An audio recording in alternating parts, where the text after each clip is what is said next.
Good evening, Monday night. How are you doing this evening? There is nothing going on here. You have seen nothing. We weren't talking about anything. We're just hanging out, being dorks and geeks and D&D lovers, and that's all we're doing, right? Right. So, anyway, this is Monday night. This is me trying to sort dice while I'm talking to you. This is Monday night. These are the Mistfits. Say hi, Mistfits. Good evening. Hello. Hi, And yes, Mistfits. I did say that correctly. I said Wow. Mistfits. Right? Because they're in the mist, and they don't fit, so they're the Mistfits. And there's a group of them here. There's we got all kinds of people here, and one of them's a Prizzle. Say hi, Prizzle. Hi, Prizzle. Thanks. So, without further ado, there's Mr. Duke, one of our resident monks and also loyal followers. Let's go ahead and just get right to it, okay, Arden? Why don't we give a little update? Shit. Oh shit! Arden wasn't Every ready for week. the update. Every week. Okay. I got this. Gotta get that Did I take notes last week? I don't Barely. know. All Did you right. take notes last Well, we started exploring the castle. And I gave Bob the magical longsword that I found in the death house. There were candles in the dining room that were lit. And I found a sarcophagus in the first room as well as a secret door. And there was a trap in the fireplace. And then we found Savid, and we saved him, and he's in our party now. So now Seti has a DMPC. Whoop whoop. And then we found some like kind of mundane treasure, like a comb and some glasses and stuff. We found a scroll that with like a knight's oath. And then that's where I stopped taking notes. So then we went upstairs, and in the dining room they saw these like knights around the altar, and then we went upstairs and started exploring upstairs, and Ota's head was like on this, I don't know, was it a table? Ota's head was on this thing upstairs, but it was like not Ota's head, but it like was Ota's head. and pedestal. Helena and Sahar saw it, and then Helena ran away, and Sahar told Arden to come there, and so then she did, and then she had Bob pick it up, and he was like holding it out, like showing it to Gil and Esmeralda and Savid. And then they went into like this other room. Ota and Helena did, and they were doing something back there. I don't really know what they were doing in there. And then all of a sudden, Gil and Esmeralda heard like rustling downstairs, and then they looked down, but I don't know if they saw anything. And then we looked down over the other side, and we saw that the knights were gone. And then we saw the knights were back. And now we're kind of crouching around the railing and waiting for something to happen. And Zahar is sitting in a chair. Zaya above the almost got knights. help. And oh fuck yeah, Zaya like opened a wardrobe, and she saw like her home in there, and she was like, I love Arden too much to leave, and so she stayed. That's what happened. Okay. I didn't realize. And that's what you missed on Barovia. Yeah, I must have Wasn't missed just that last Arden, part but okay. too. I must have. What'd you say? I must have missed. I That said it last wasn't just Arden, but we could say that. Oh, sorry. She couldn't leave Zahar or her best friend Arden. Listen, we'll get into my reasonings later. Let the people make up their minds of why she stayed. part. Right. She's just shipping. Okay. Oh my gosh. Can we add like a little thing for Monday nights for every time like Ruth's jaw drops? That counter would go really Like a quickly. Ruth's jaw on the floor counter. I feel like it would just have to be Ruth flustered, and just put an infinity symbol. Like that was what it'd be. An infinity symbol. We put a Oh, frequency look at that. instead of a counter. We got Cool Hand Duke and Corbin the Wizard. What's up, Corbin? Hello. Awesome. Oh. So, yeah, you guys are hanging out and everything. Let's start it with. I guess we'll start it with Sahar, since everybody else came out of the bedroom and everything, and Bob's over there still holding the head of. Oh wait, Ota. I forgot to say that the castle is open to blow. That's it. That's it. That's the rest for my recap. Because this is Monday night and they're just always unhinged. That is what it is. Always unhinged. We haven't been unhinged for 2 weeks. I think today is the day that you get. Oh, you don't All of think it. you've been unhinged? I mean, okay, you we just haven't- got an Okay, impromptu. Not really. We just got an impromptu recap, so Okay. it's just the okay. beginning. Right? So, when we last left you off, Mr. Sahar, you were sitting upon a throne, not your throne. Let's just get that straight. Fine, yeah.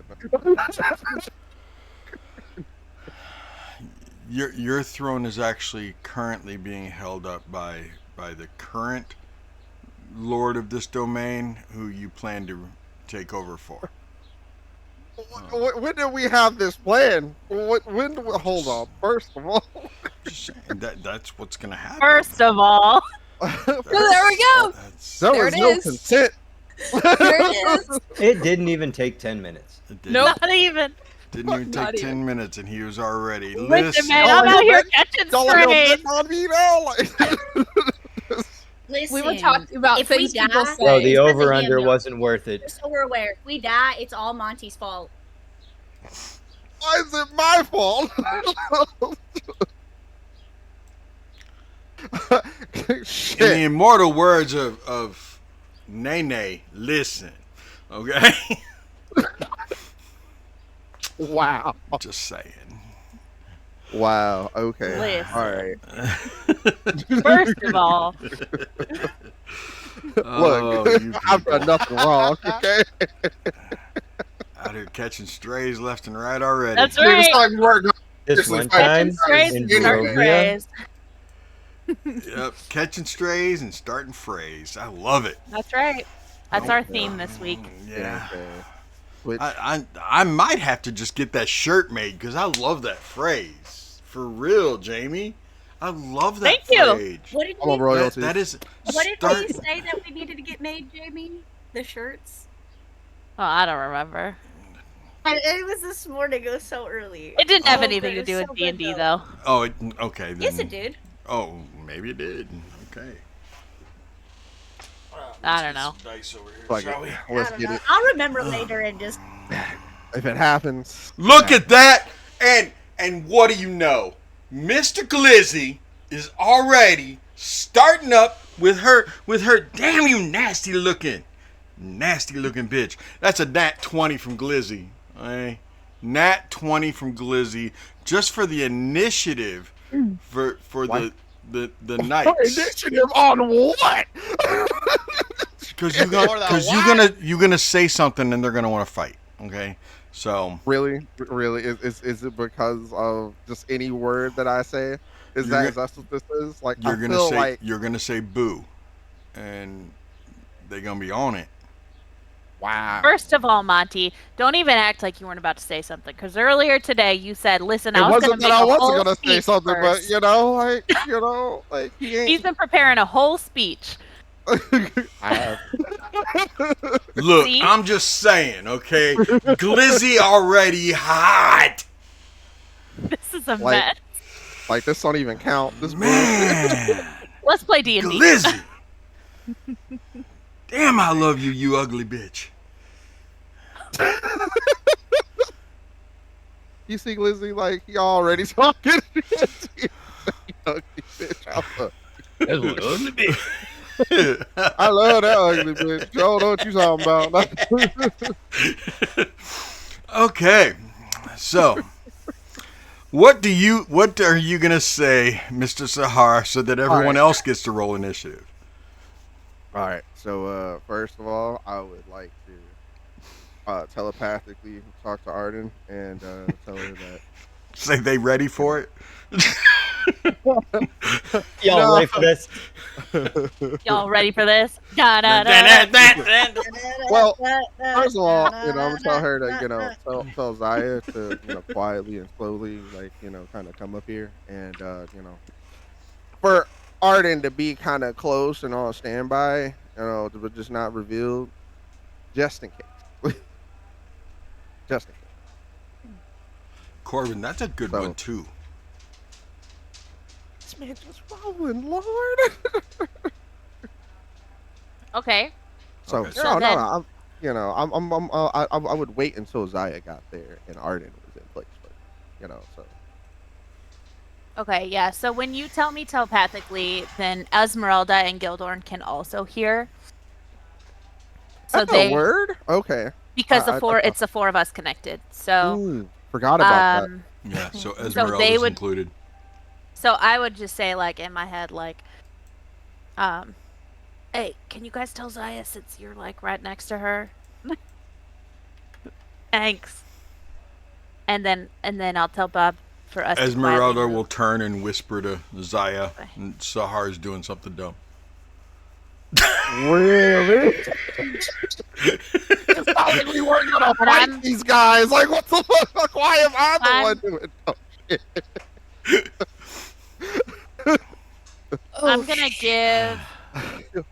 I'm gonna give Bob my short bow. Okay. I'm gonna hand Bob my short bow, and then we'll go in here. Okay, so Or at least realize I'll you are controlling Bob. Yeah, Okay. I have the animated armor stat block pulled up. Okay. I was just announcing that I gave it to him so that it was legit. Bob's gonna stand in the corner. That way when he tries to use it later, you don't go, well, where'd he get the bow from? Right. No, you gave Bob a bow, but Bob's not exactly great with a bow, just so you know. That's And fine. Bob I don't pulls have out the anything else. Annihilator. I don't have anything else that's ranged, so that I could Okay. give him. Um, Actually, so Esmeralda, he also has a sword. because you guys are, Esmeralda will go, why don't you send Bob down with Gildorn, and Savid and I will come over there with you, since we're both range. Okay. I have a better idea. What if Bob tries to blend in? Because he's just a suit of armor. That's not a bad idea. He can be Yeah, like I mean- our spy. Me not know if you noticed, but me been hiding. Yeah, there are ghosts down there. Me no like ghosts. You know. Bob can't really talk to us. Oh dang! I didn't think of that. Okay, can you tell Bob, hey, follow Gildorn's lead, and if Gildorn's attacking somebody, you attack them, and Esmeralda will put her hand on Gildorn's shoulder and go, "You're okay, big guy. Bob will protect you." Okay. I tell Bob to go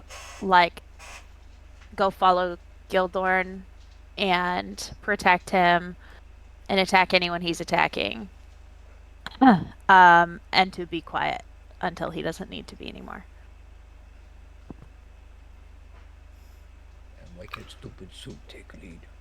Esmeralda walks next to Zaya and like as she's next to Zaya, she goes, "So are you like ranged or are you like?"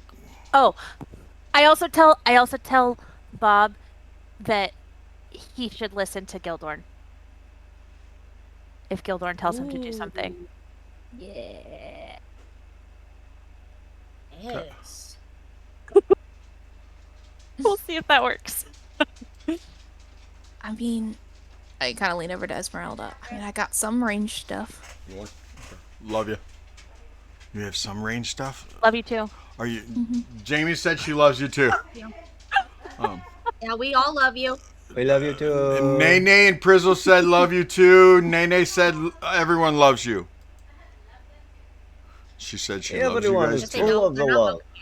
welcome here. Can you feel the love in here?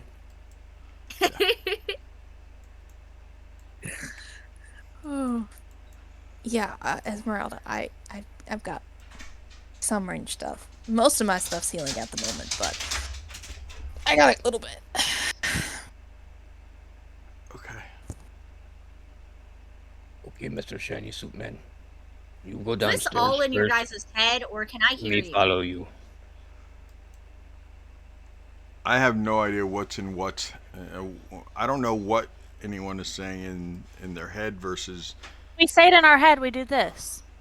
Zaya can't talk to anyone in their head right so now when because that's why I've it's been not putting gonna- like my hand on people's shoulders and stuff. Yeah, I can't talk to I can talk to the party through the bracelet, but I can't talk to Esmeralda in any way other than just actually talking. So I was under the assumption. Ota hear you, or is it Ota, you, and Prizzle that can hear each other? No, right now? it's me, Sahar, Esmeralda, and Gildorn. Okay. I'm trying to get this map to load on Owlbear, but it's being Owlbear Rodeo. That's what it's being. And I'll make my way over to Sahar.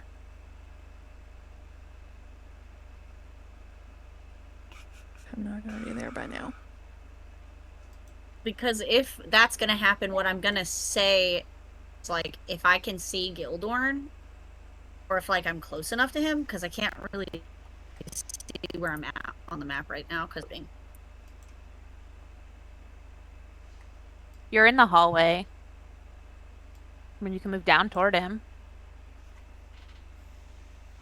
I close enough to him, or like talk low enough can hear us. So, is Helena getting into hand to hand also? If it goes to if it comes to fighting, Helena's gonna set a trap before that happens on the stairwell when Skill and Bob go downstairs.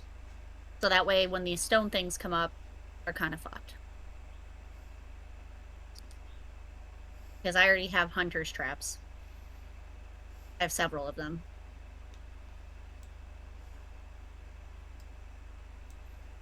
Like the actual bear traps. Wait, you're trying to block what?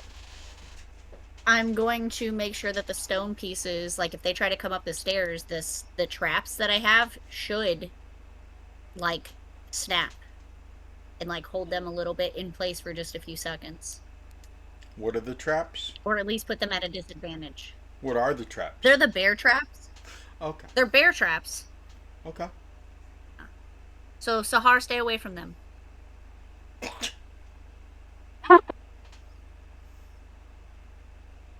They might look tasty, but they're not. I have several of them that I haven't used. They're just pictures of like female bears.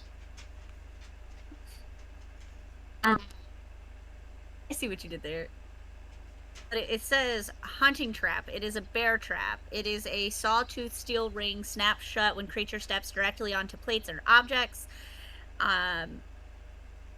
The creature must make a dexterity save. It does not say that it has to be a living, breathing creature. It just says creature. And it is limited movement by 3 feet. So the chain is only 3 feet long. So once it gets stuck in there, it can only move 3 feet. Yeah, from its spot. Unless they, you could also walk around it. Do a strength check. Hey, But, yeah. I'll be right back. I have to run out to the truck to show her where the debit card is. Be right back. Okay. Hey, We perfect. 'Cause understand. I got a BRB Oh, too, Kool-Aid. so You guys figure something out. Talk amongst yourselves. Give me some more Kool-Aid. Okay, so these I was traps. thinking of possibly giving The thing about a bear trap is it's usually hidden under leaves. You have to step on the plate in the middle of it. Yeah, that's what a bear trap is. It's a big ring with teeth. And there's a plate in the middle that you have to step on. There's space where you can step through it without activating it. But if I put it on the stairwell, what I can do is set it on the steps. I know. It looks like this. Yeah, I know. You're saying like completely cover an entire stair? Well, I have a spell for that. It's actually one of my cantrips. It's Minor Illusion. I can cast Minor Illusion on the bear trap itself, since it's a cantrip, and make it look like part of the steps. Now you're thinking. That's cool. Yeah. I don't know if they're gonna go up the steps that way, but that'd be cool. Mm-hmm. I have 3 of them, so we have different sets of steps. So one on each side, so that way if it comes up either side, you know which side it's coming up on. How many things does Minor Illusion cover? Or is that just like, I make the stairs look normal? Yeah, Minor Illusion, I could cast Minor Illusion on the trap and cast Minor Illusion on the other trap. They're cantrips. Well, I don't want you to cast 3 spells just to make a trap. It's a cantrip. Oh, it's a cantrip? It's a cantrip. Yeah, I don't care. It's a cantrip. I can use it as much as I want. Or is it like, you can only do one thing at a time? It doesn't really... It doesn't say that it's a concentration one, so, like... You know... You create a sound or an image of an object within range. It's not really creating an... Sorry about that. It had fallen under the driver's seat.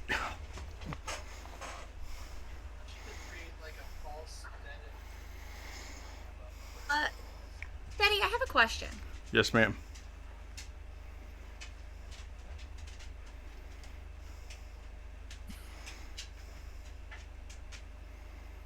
I'm waiting.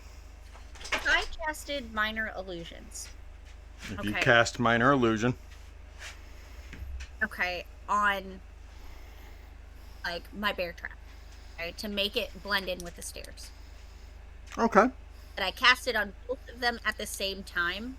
Like, the one holding them, and cast it at the same time. Does that count as 2 spells or 1 spell? It would count as... So this is a really cool idea. The reason I'm hesitant about it is because a minor illusion is like creating an image of an object. Yes. What image it of the feels spheres. like you're doing is hallucinatory terrain. I agree. Which is like a 3rd or 4th level spell. What if you, like, Minor Illusion's like a fake carpet that just kind of, like, hovers above it? It's a 4th level spell. An illusion over a like an illusion of a carpet.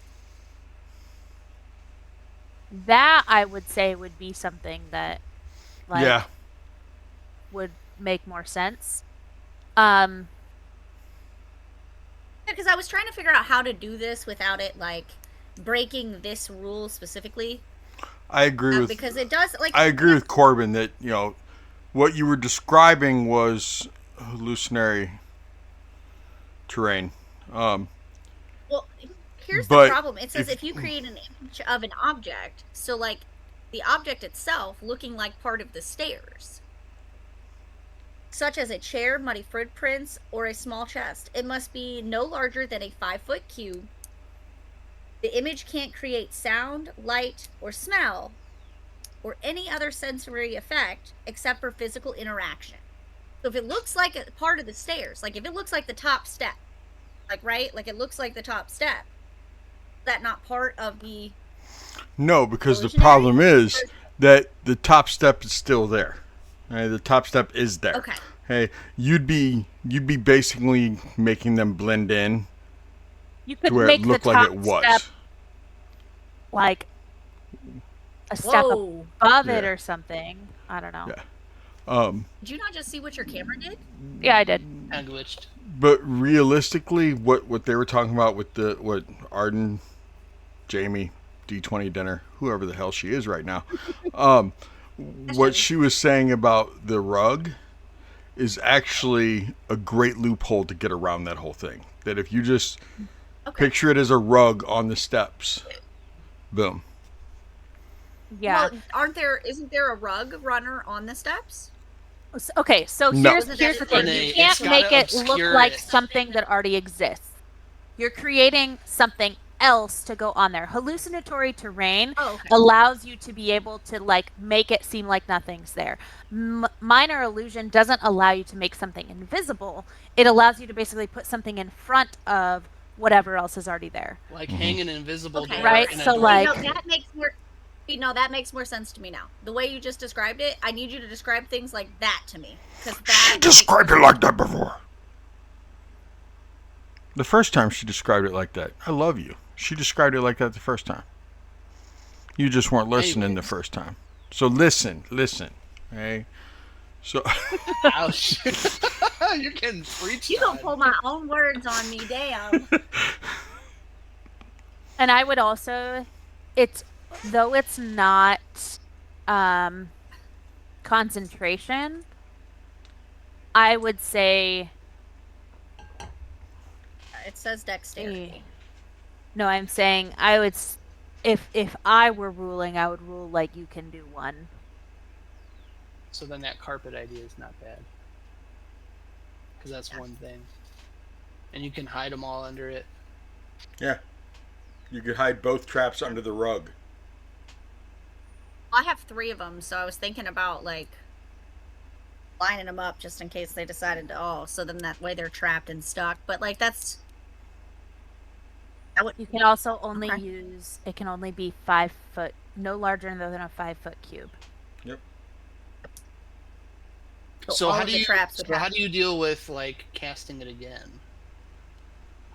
Yeah, like can you when it casts again, you just cast it a few times? So minor to cover the illusion. area? No, so minor illusion you can only cast one time. If you recast it, it takes away the other illusion. Oh, it does. Okay. Yeah, that's at least how I read it. I'm still working on getting better. Fine, I'll read the damn spell myself. Right?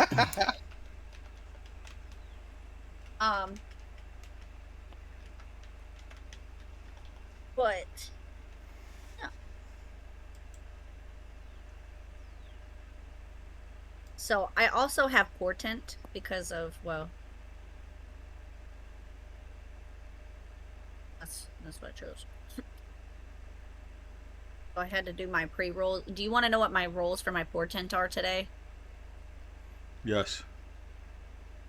I got a nat 20 and a 17 for my portent today.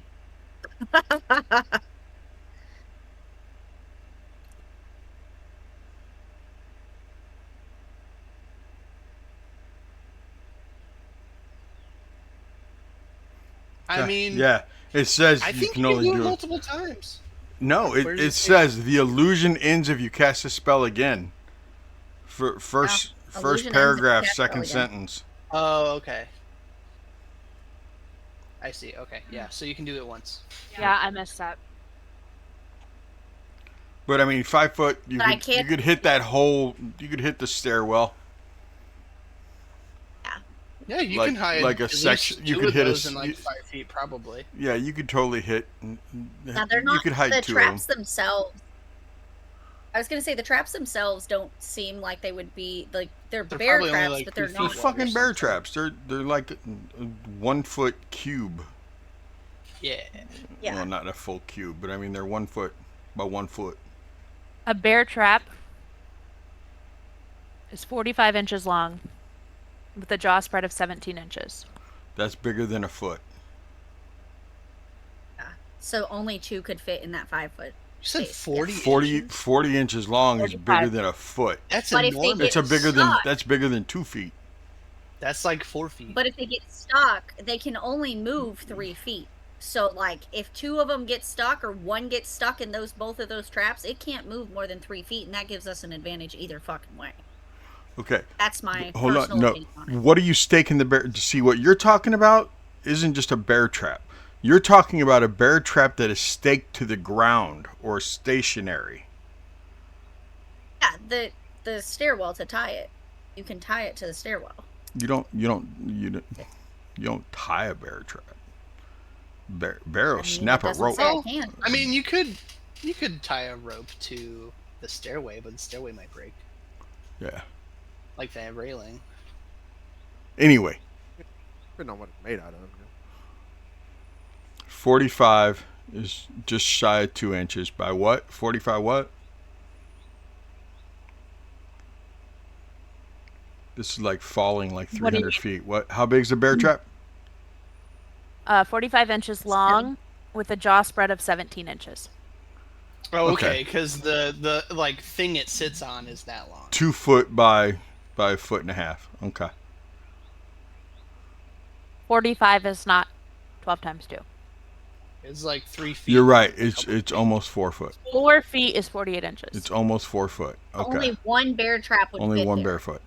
Yeah, bear trap. Okay.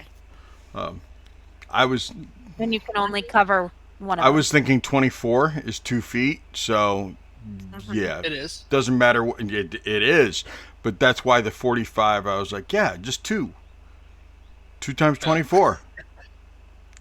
I got all kinds of little interesting little The math traps wasn't from mathing. having a So, hunter. one bear trap under the rug. Okay. That's all I'll need. Can't wait for this to not do anything.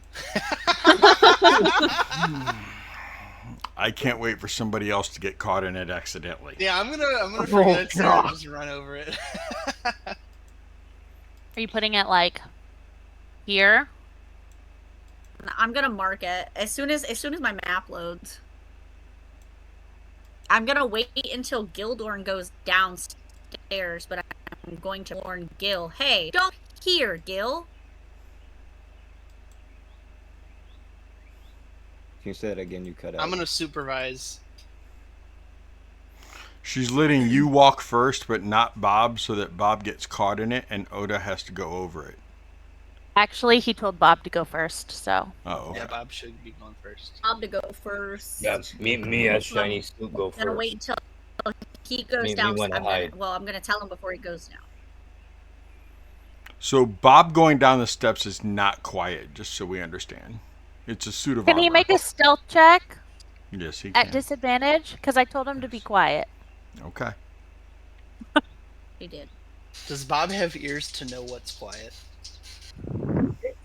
Probably not. Yes. No, Yeah. no, She says he doesn't. yes. But if Bob she can canonically hear has me. ears. but he can if hear she me just talking put to the him. Oda head in there like I Right. suggested. Shut your mouth. He can magically hear Arden.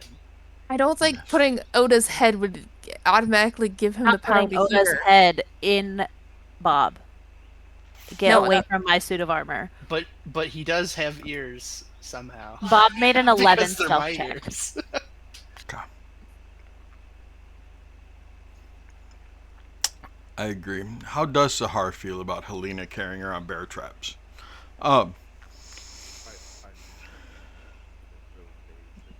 Why is he quiet to everybody else Quiet. Yeah. Yeah. He's Can you hear quiet. me now? Can you Yep. hear me now? It's a little too? There bit- you go. I said, We can't I hear really you. care too much about it. Like, I mean, Like, he yeah, probably doesn't know. They're probably in her bag. that also he wouldn't know. But I mean, it's not like he never used bear trap to catch a bear, so or kill one for that matter. Okay. That's So- called cannibalism. It's wrong.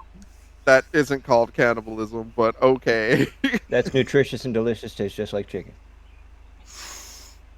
Sahar, what are you saying to the suits of armor that are down there praying in the Morning Lord? Good lord. I had the hype in me, and then this whole fucking process. So this fucking That was bear my trap. plan. That was my plan all along. You know what? Wait, hold on. Is Gil and them moving before? No, stop. I'm serious. Are they moving before you start talking? Because you told them to go downstairs. I didn't tell them to go downstairs. They decided to go downstairs. I only called Zaya here and you. Okay, so Sahar says, "Fuck you guys." Go ahead, Sahar. That really? Is that's your interpretation of that? Okay, Yep. You know what? Fine. Take that as your fucking interpretation. Whatever. I'm just saying because no one else, like, they haven't moved. So if you want them to move, then that needs to happen before you talk. And no, that's perfectly fair, because you had already were talking to everyone. It's not like I couldn't hear what you were saying. It's like, oh yeah, that's a good idea. I should probably wait for them to do whatever they're gonna do. So I mean, yeah, they can go ahead and move and do whatever they're gonna do before I, begin.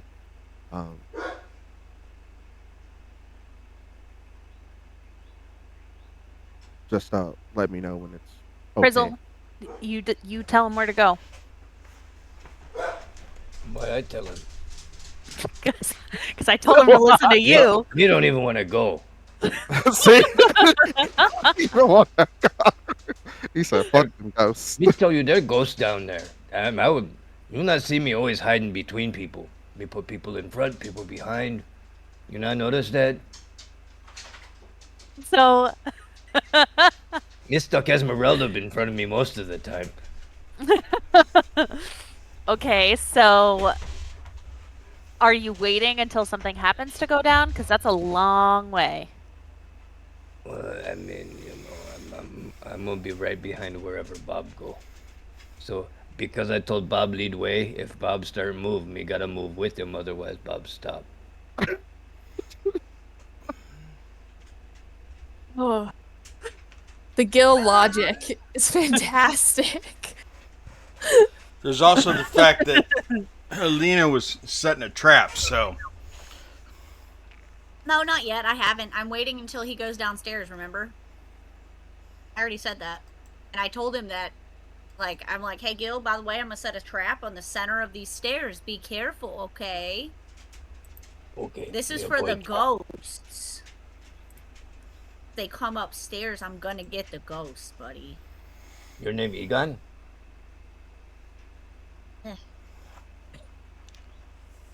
Maybe. Only person I ever know make ghost trap. Seti, am I standing over by Sahar now? Gotta during hope all so. of this? Yes. He was part of circus. Kept me safe. I have a kind of looking down the balcony there. Are these suits of armor within 60 feet of me? Within 60 feet? Yes, ma'am. Okay. I'm just curious, mostly because before we do anything else, can I cast Eyes of the Grave, and see if these are like undead or what these are? Yes, you may. Okay. Big brain move. Yeah.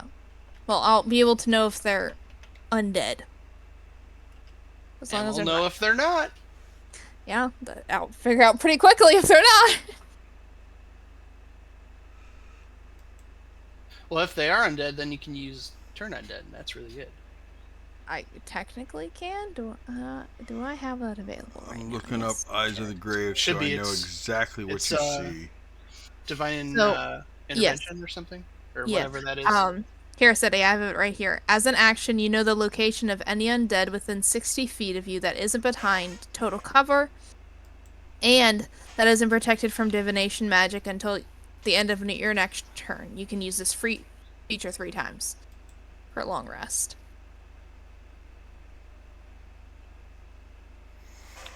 Okay.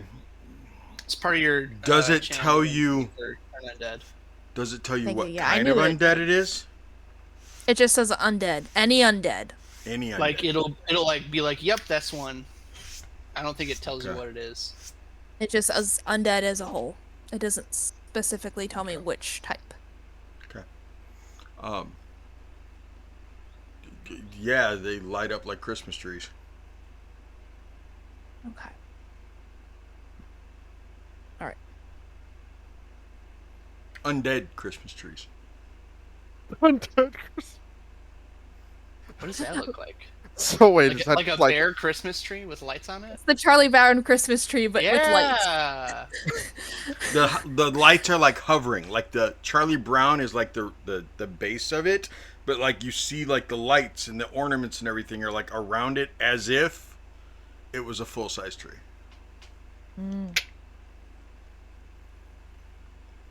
That's canon now. That's an undead Christmas tree.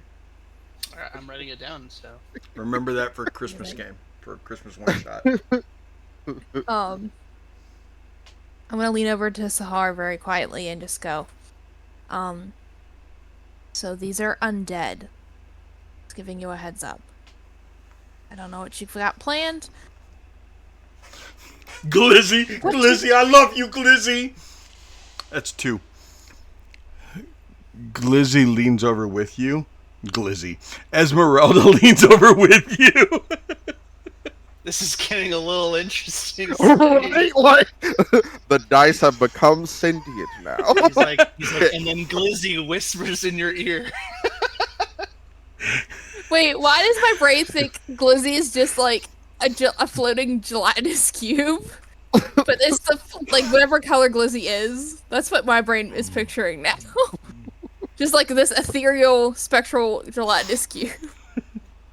I just want hot dog now. Anyway, hot dog? Yes, you can has hot dog. Hot dog.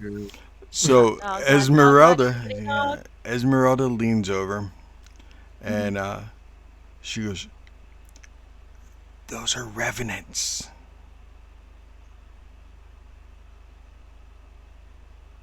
Would Zaya know what a revenant is? Give me either religion or arcana. Oh, those are actually the same. Okay. 18. Yeah.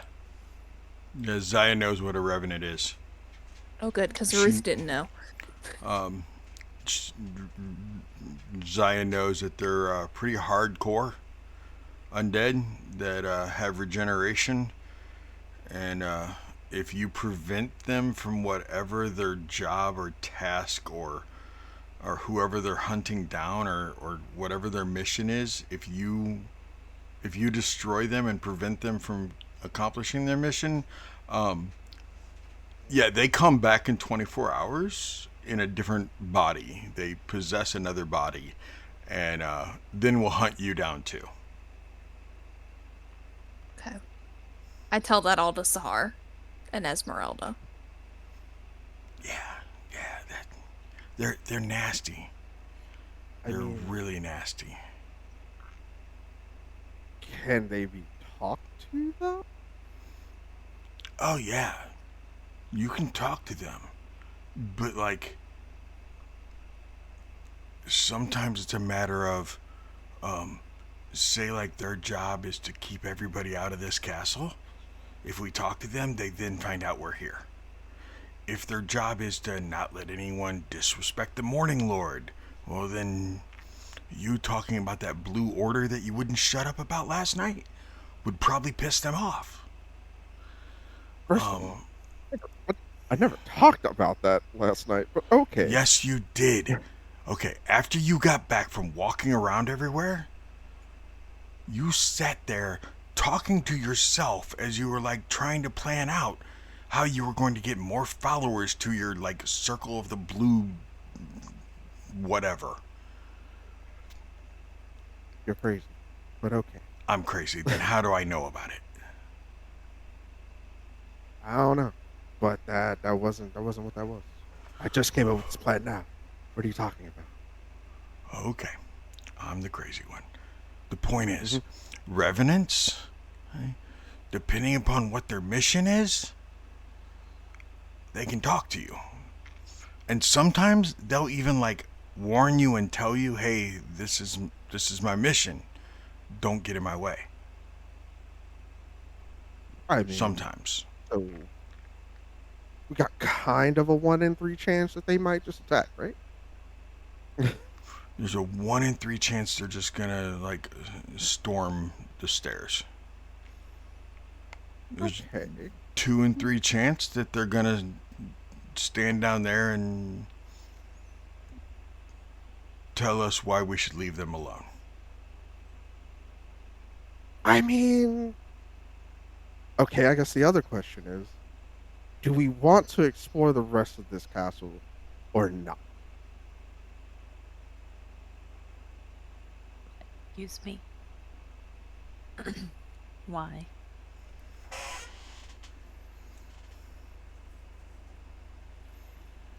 Well, I mean, I'm just asking a question. Do we or do we not? Of course we do. Okay, then they stand in the way of whatever, whatever we might find in here. Your mic is really low, dude. My mic is low? I turned it up for Yeah, like it's really hard to hear you. I turned it up for Twitch. Hold Have him all the way up, and I can barely. Sounds like a you problem. I can hear him, on. Okay, what about now? Is it Sounds the any same to me. better? but I can hear you. Can you hear any better, Renee? Okay.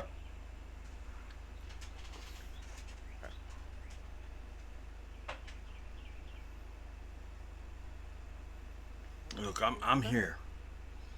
I'm here. It's now. It's whatever. Okay. They're undead. All right. They're monsters. I'm all about killing them.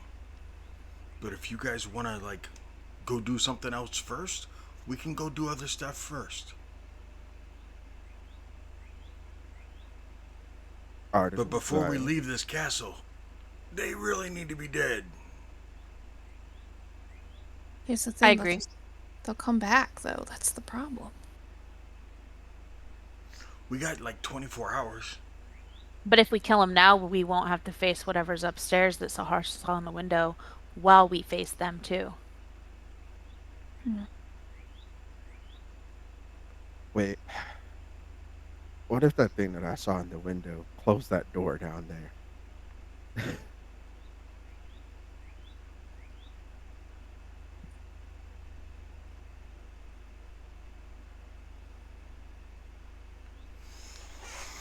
So look, I'm not exactly an educated woman, but you said they walked away from the altar.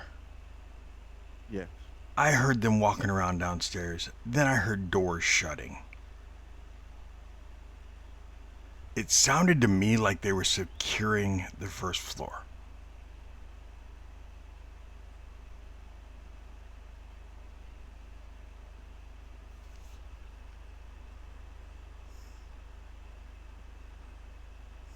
I mean, if you want, I can go sneak down there and see if there's something in that room.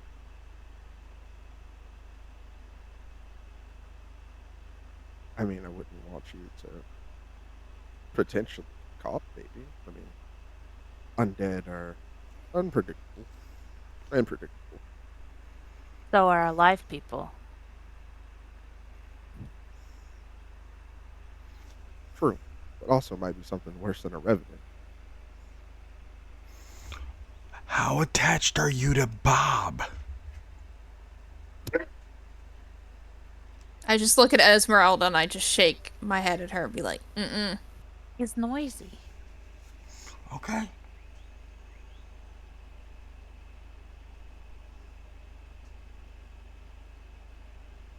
I mean, this is what I'm good at, right? Sneaking around, not getting caught.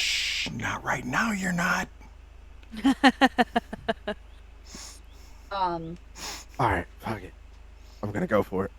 It's a 1 in 3 chance, right? Oh fuck. As Saharis, gets off the throne and steps a little bit forward. Also, I would like to prepare a spell. More like hold a spell for just in case. Gonna hold spike growth for if they decide to get hostile.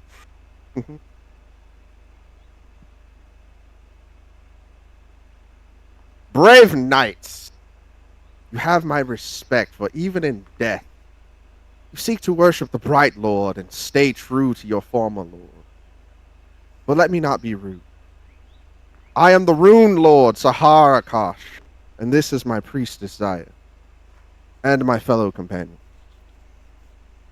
We, the Order of the Blue Rune, pledge to bring order and the light of the Bride Lord back to these lands from the evil one known as Strahd.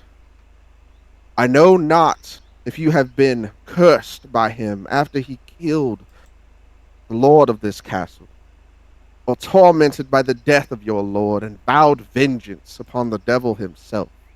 But one thing is for certain. I asked ye to either stand with me or behind me. And if you are against me, that is your choice. No, if you stand against me, I shall put you to rest and carry on your ambitions, your sorrows, and your vengeance.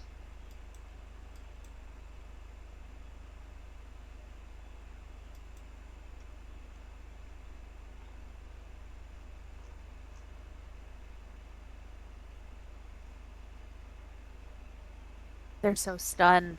I didn't know if you were done. So. Oh yeah, no, I was done. Okay. You made him speechless. I know, right? Fuck yeah, nat 20. Let's go.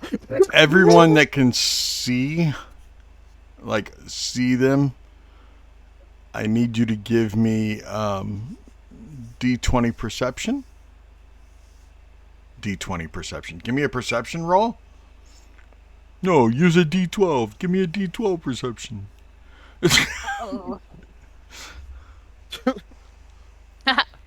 5. Also 5. Awesome.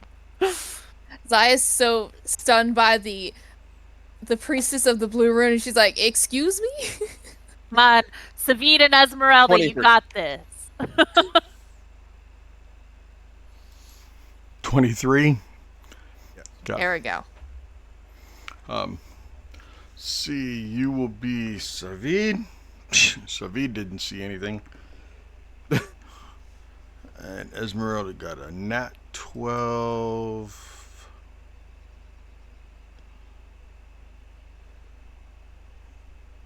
Okay, so she has a +6, so that's an 18. You and Esmeralda both saw that when you mentioned, as soon as you spoke, the first one looked straight up at the altar and slowly started standing. And then as you mentioned that you were here to destroy Strahd, he turned around and the other two stood.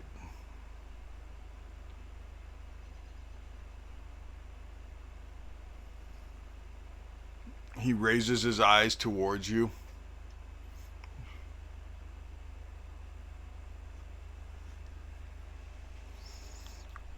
We follow our lord, Vladimir Horngod.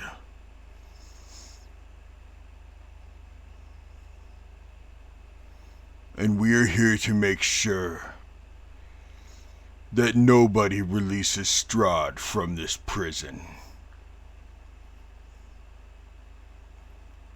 You will lower your guard, you will leave now, or we will kill you.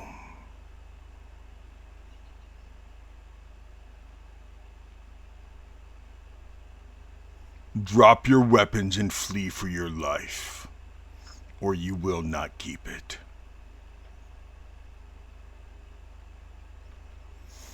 And you see these two start walking until they vanish underneath the balcony.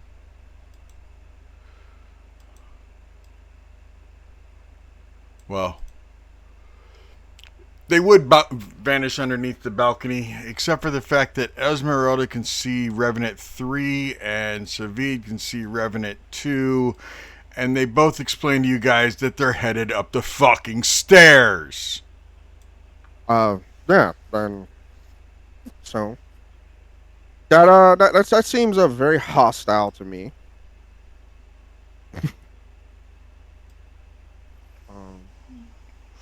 5, 10, So, 15. yeah. So, He's can I underneath cast you. that? 20, Could I have 25, cast it 30. with that spell now? Yes, before he's Wait. out of your sight. Yes. Oh gosh. Yeah. So that would be As they start moving, as he casts his spell, we will all roll initiative. Oh, it won't move. Oh. Well, what do you want to do? Go. What? I'm trying to pass. God damn it! Trying to cast Spike Growth on Revenant 1, and that would also hit Revenant 2 and 3.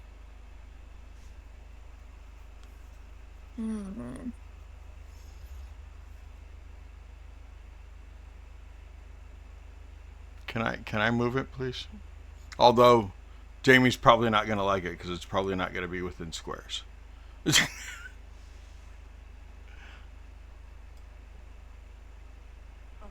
Is it this? Yes, it's that plus sign.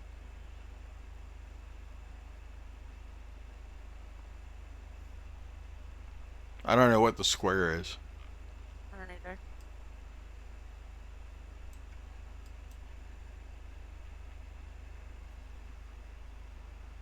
Can we? I mean, he's on a square.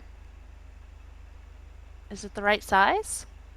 It's supposed to be 20-foot circle. Yeah, 20-foot radius. Okay, well then let me make a circle. Damn it! You said 20-foot radius circle. Yeah. Of spike It'd growth. be centered on Revenant 1. Oops. 20 Radius, not diameter. Yeah. But the squares are all. So that's 20-foot radius. No, that's a 20-foot diameter.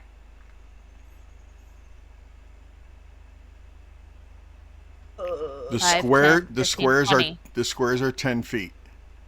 But if you zoom in, the dotted squares are not. The dotted squares are 5. That's what you told us last time. Yes. Who keeps adding a freaking square? 25, 30. Be 40 across.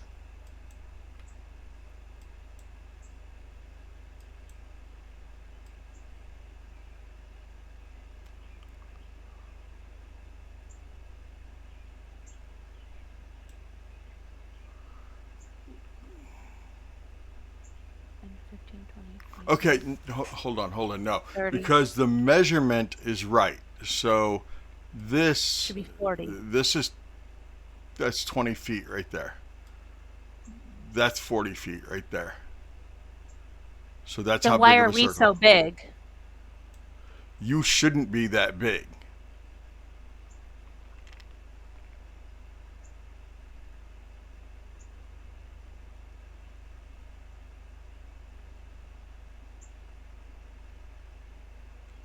Damn it. Because the big squares are supposed to be 10 foot. So you guys should be half as big as the big squares.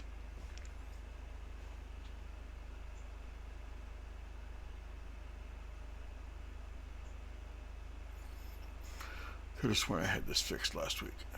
At the end of the week. Anyway. So Ota and I have no idea that these guys are about to enter into a battle then? No.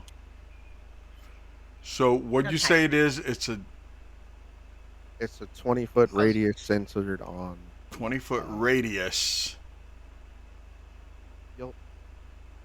20-foot radius centered on the point within range. right on top of Revenant 1, so it'll be a 20-foot radius on him. Be bring people too, like in the group. You do it that way.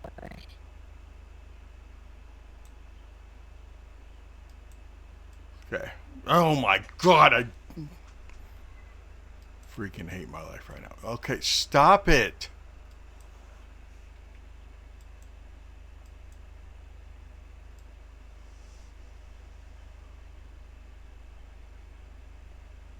Whoa, that's way too small.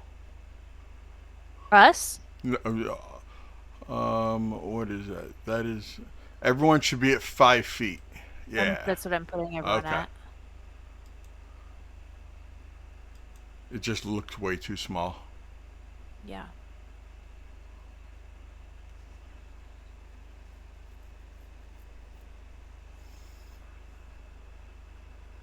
Okay.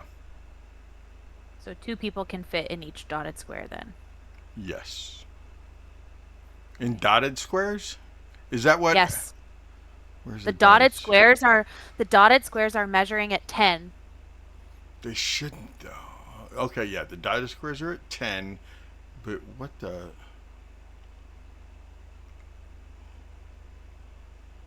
Yep. Oh, there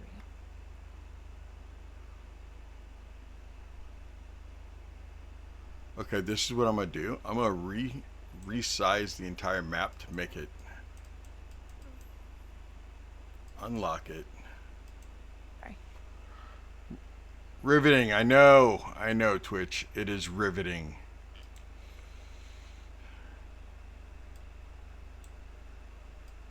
Ah.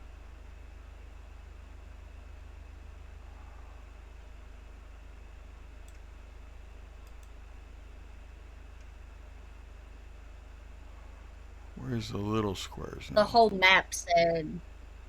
Ah.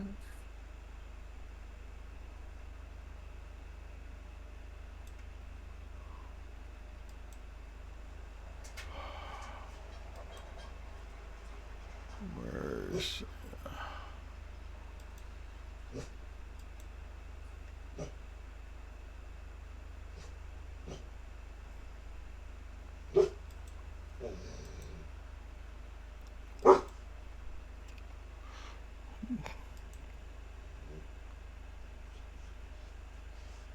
I can barely even see the hexes, the dotted lines. Do you need to zoom in? I can see them. But I'm zoomed in.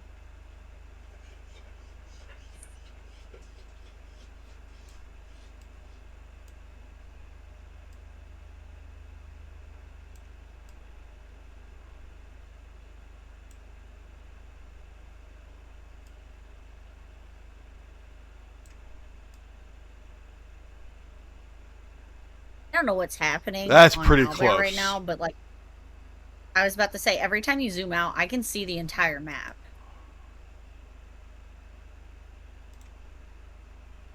Like it's uncovered and everything. Yeah, I know. Okay. Not worried about that at this moment. Okay, Jamie, start making everybody the right size now. The squares are at 10 foot.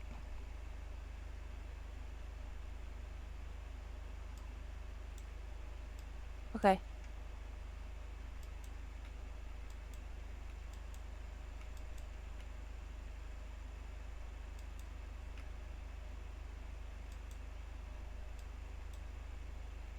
I think I put everyone at 5 already.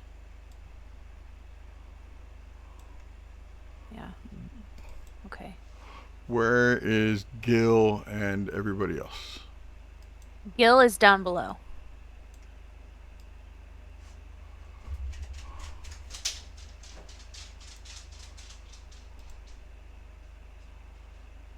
Whoa. Oh, they're there. Didn't make Kyoko fight ghosts.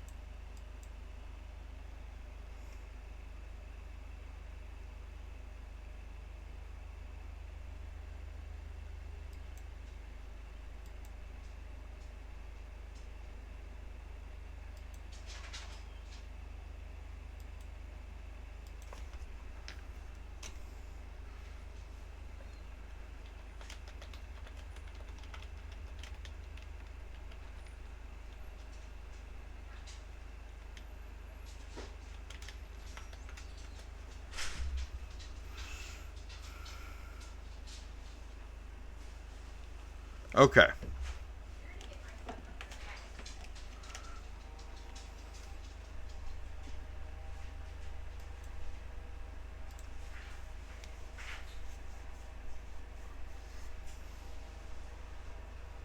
I think everyone's back where they need to be. Okay, your spike growth is planted. Mm-hmm. Everybody, give me initiative.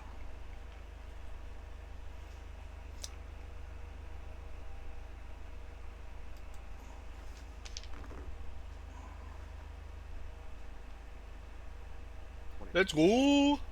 Got a 24. Was that a nat 20? It was a 19. Okay. Zaya's at 14.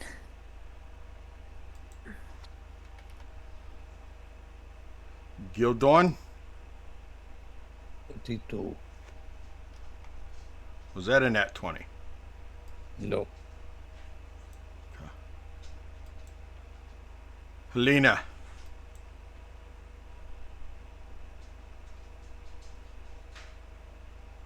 Yes. Initiative? Fucking at 1, dog. I'm last. Okay. Bob? 16. Arden? Like, 11.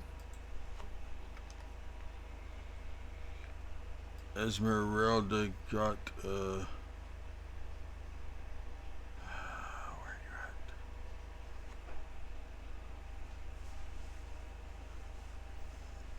There it is. That's 18. And Sahar? 20.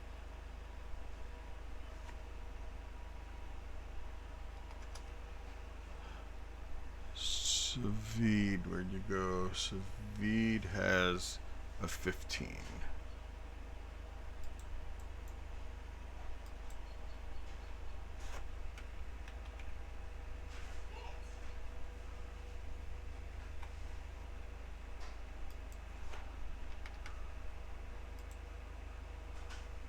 Okay, nobody duplicated. Go figure.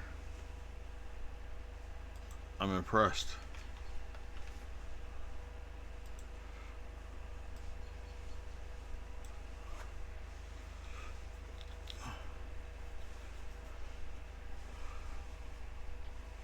Ota, they will allow you to go first because they don't even know you're there.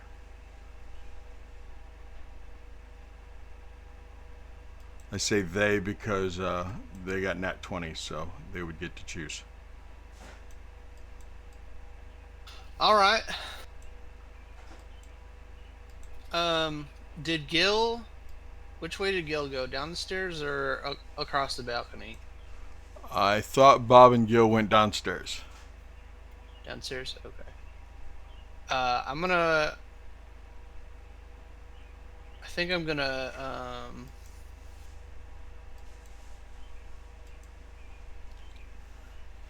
I think I'm gonna go that way, and be mindful of the trap that Helena put down. Come.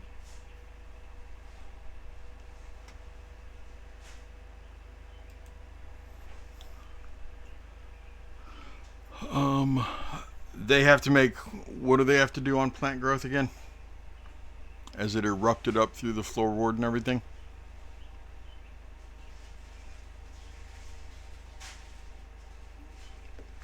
Saha. You said. What'd you say? It's spike growth, not plant growth, but spike growth. Yes, spike growth.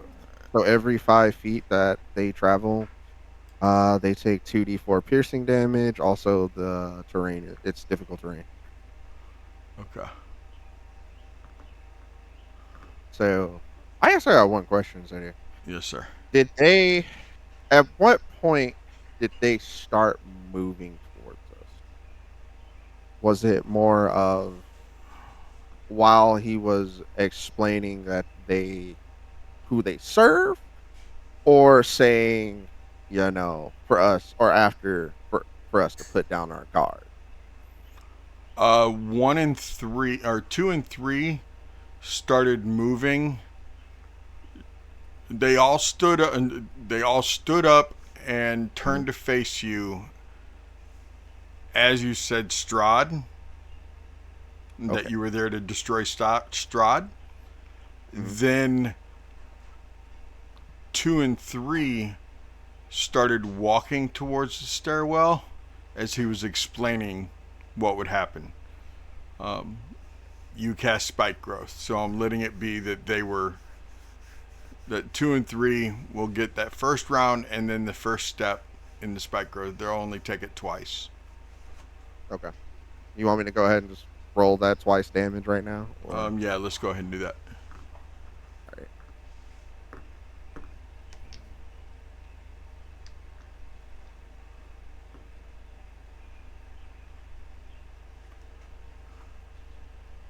All right. 8 plus 7. That's a total of 15 damage. Okay.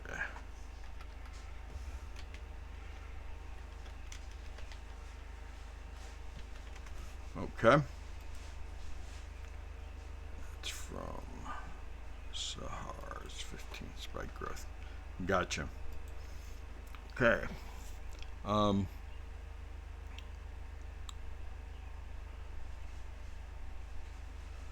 I need you to make me a wisdom saving throw.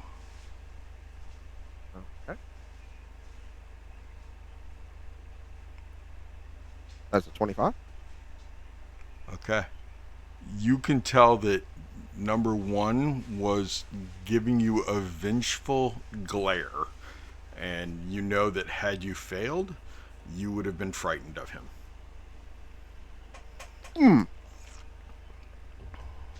God, I like it. Oh, that sounds terrible.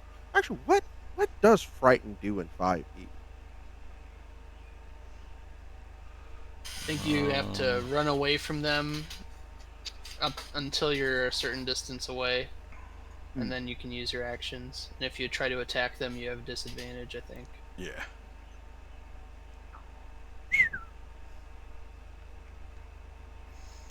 Gildorn, you were up, sir.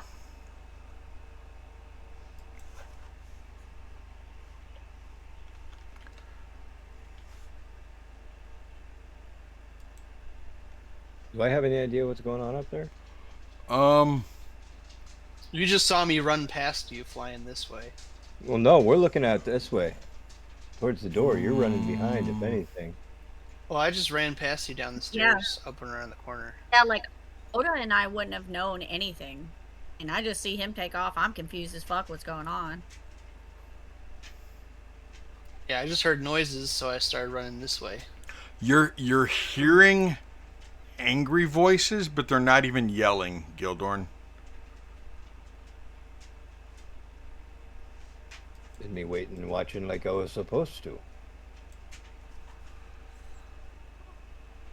Okay, I am almost positive within the next couple people you will be told. So you're holding your action is what I'm hearing? Yes. Okay.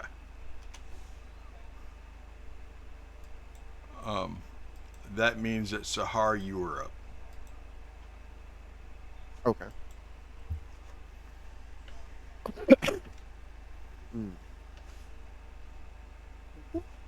I hate this screw in my fucking mic.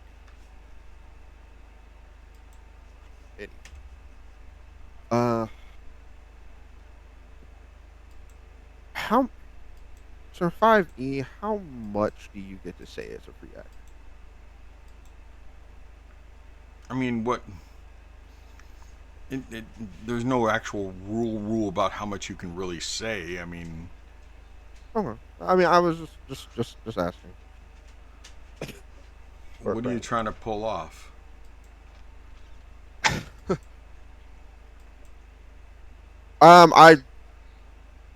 It's more of telling them that we do not wish to free him. Also, does his remains reside in this castle? The Strahd remains reside in this castle or something? Not in this castle.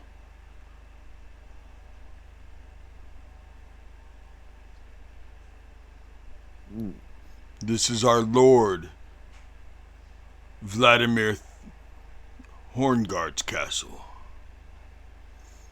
Formerly of Argynvostholt.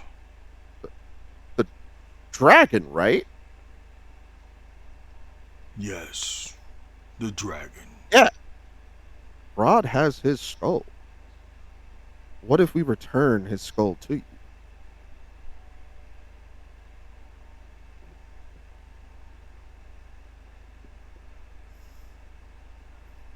For what purpose?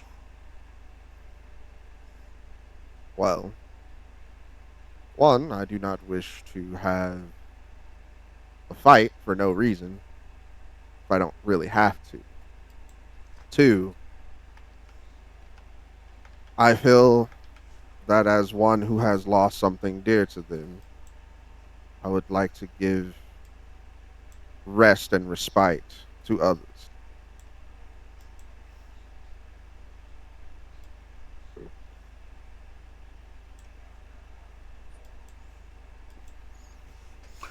What are your intentions with Strahd?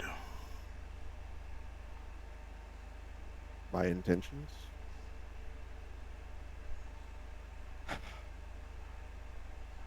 That is very dark. I honestly wish to gut him in every way possible. And to make sure that his suffering never ends.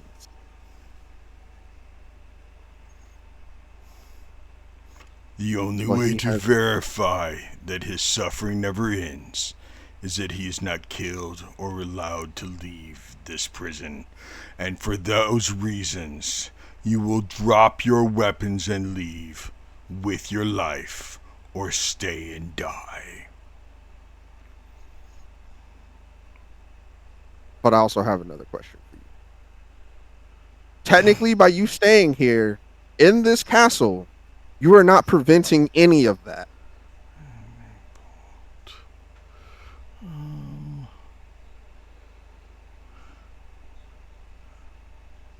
Even if we do not do it, others will do it. Esmeralda will cast Firebolt.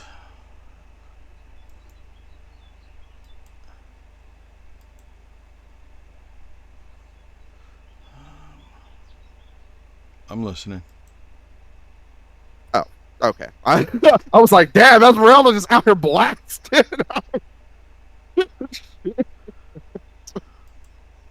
Well, I mean, those two are headed up the stairs. She doesn't.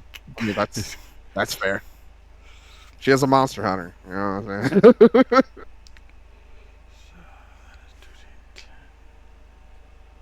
Plus, wouldn't you rather Revenant 3 do the Bright Lord's bidding and bring his light back to this land? You do kneel and pray to the Bright Lord, do you not?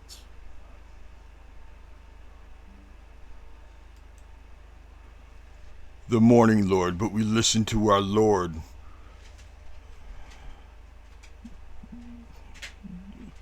Horngard first. Vladimir Horngard. And it is his direct order that we prevent anyone from killing Strahd von Zarovich. That was a weak-ass fucking firebolt, just so we understand each other.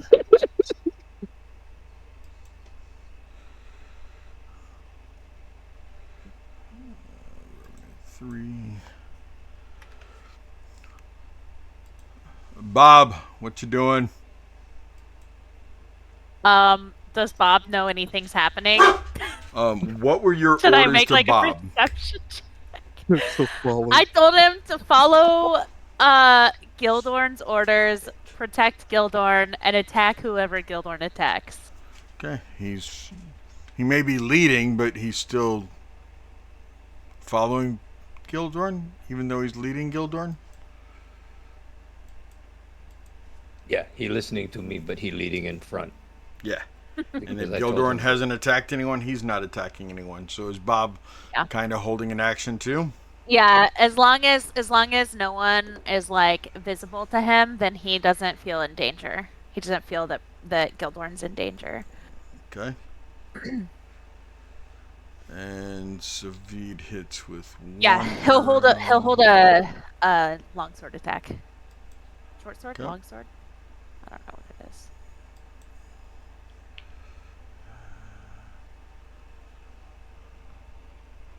Okay. Magic longsword.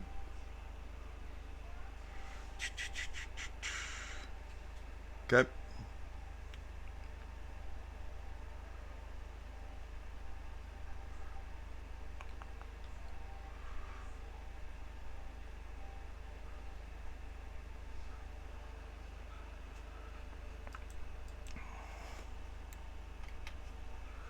It is now Zaya's turn.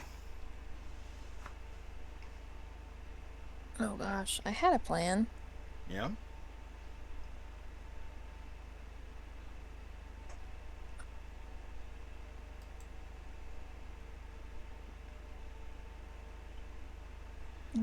I'm going out the window right now.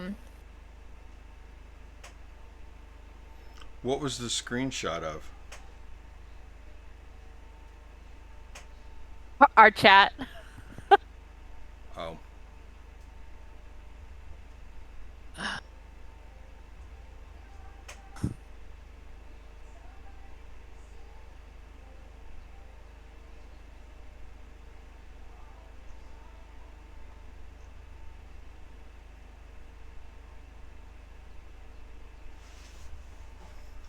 Can I still see Night 1? Like Revenant 1? Yeah, you can see like the entire left shoulder of his, and yeah. Okay.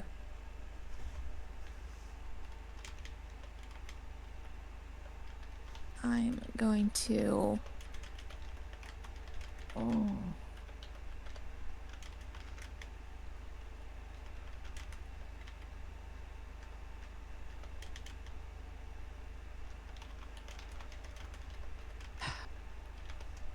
I'm going to kind of look at them and say,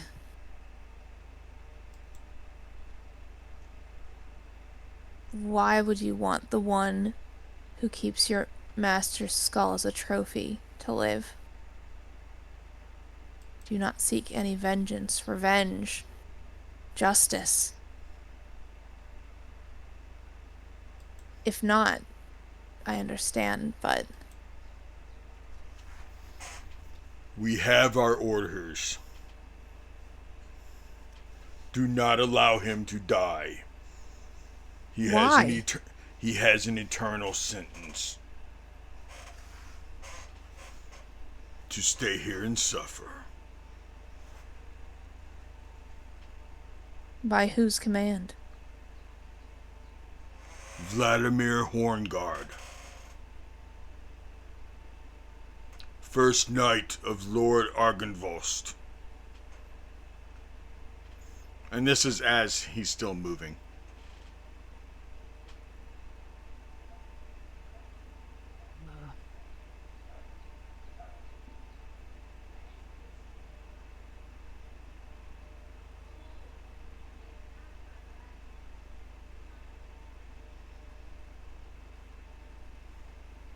Zaya will... Oh.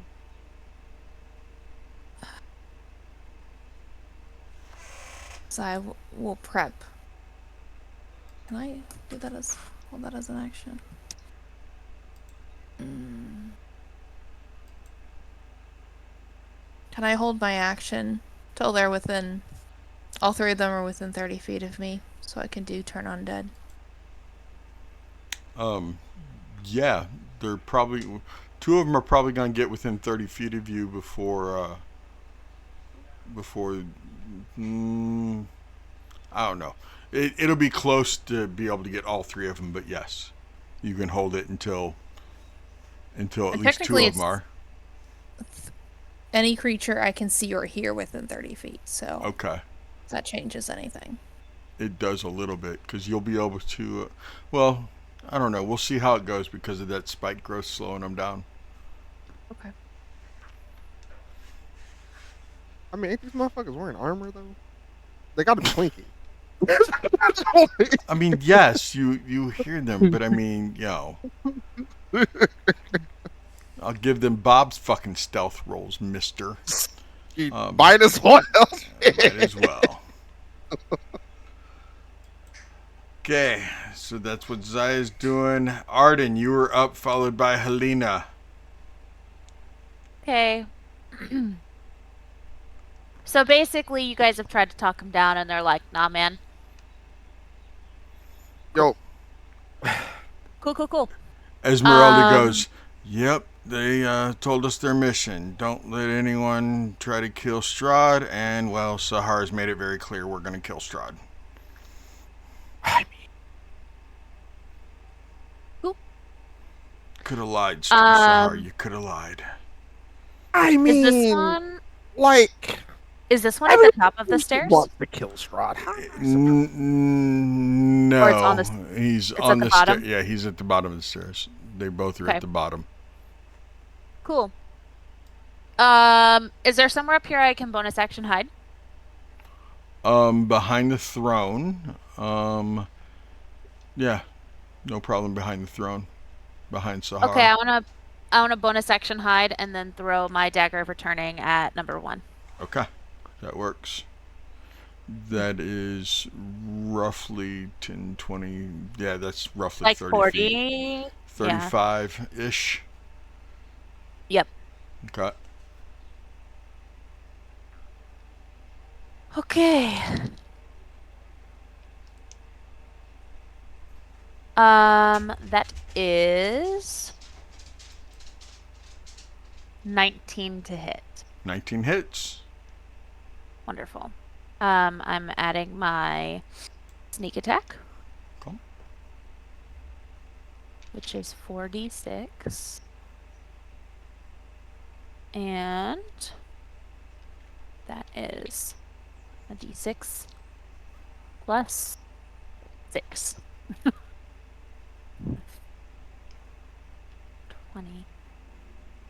27. 27 damage to number 1.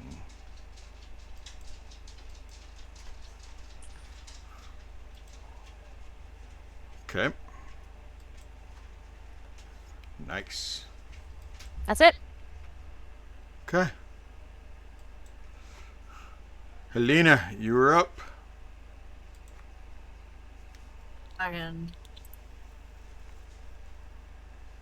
gonna move. That's like, I mean, really don't want to have to keep running from these fucking things.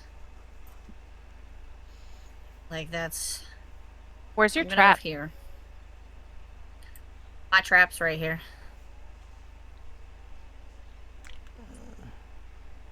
I didn't get to it. You right there. There you go. There's the trap.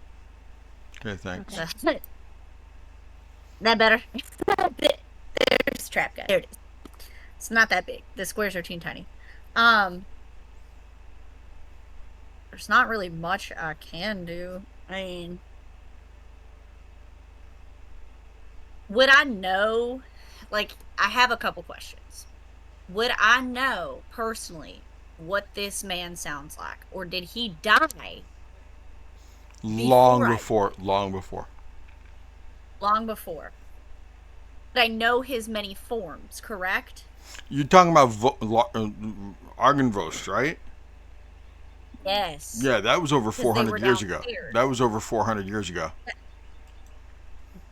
But his busts of, like, his people that he changed into were downstairs, correct? Is what we said, right? Yeah, what he looked like, yeah.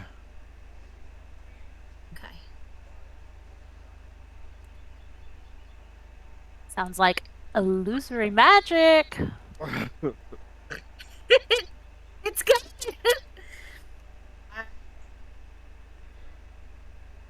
Fuck, I don't want to be deceitful to these things because I know that they can fucking. They don't find out, right? I mean, I'm gonna cast minor illusions. But I have a question. Your traps are Since now these visible. things- That's fine. Okay. Since these things, do they have comprehensiveness that their thing is dead? That they're like, that Argynvost is actually dead? Or do they believe he's still alive? You could probably assume that they know he's dead. Okay, cool. That's not gonna work. Shit.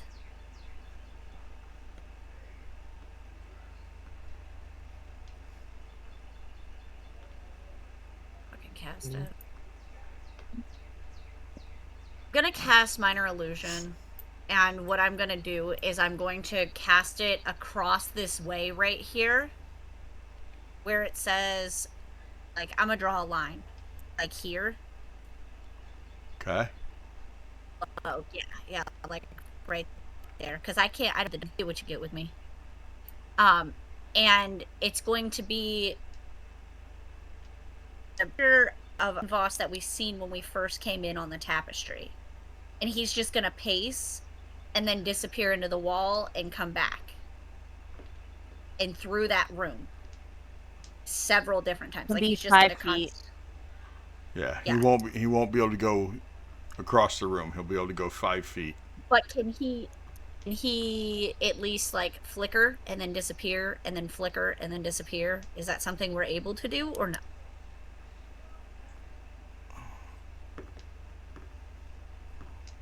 I mean, it sounds a lot like ghost damage, but yeah, I don't see why you couldn't. Because it's not. It specifically says object. A person's not an object. Yeah. That would be Object? like major image or minor image. Would be a person. Let me see, because I got some other.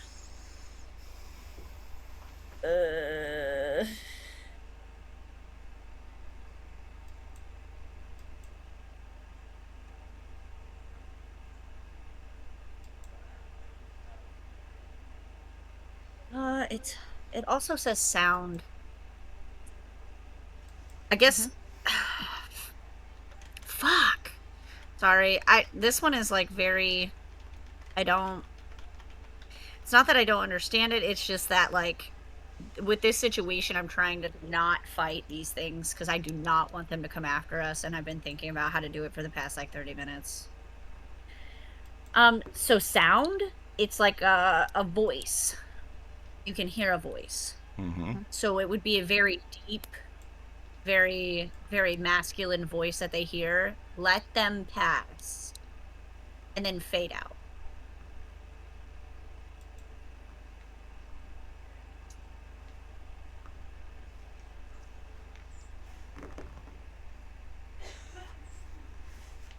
You gotta think dragon, very deep, very, very masculine, very commanding. Very, you don't know what he sounds like. Yeah.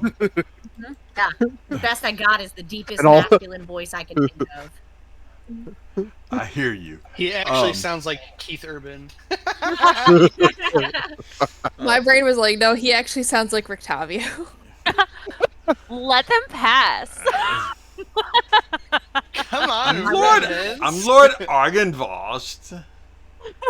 He actually has like a German accent. Oh yeah, Lord Argynvost.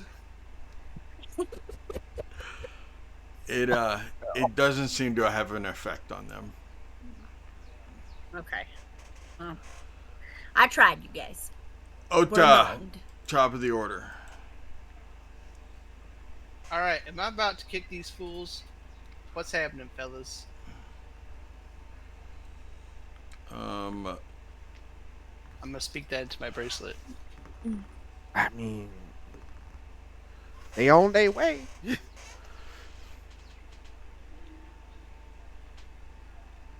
All right, I'm gonna hit up the stairs then, and give him a good kick. So you're running back up the stairs? I'm gonna go into the main area.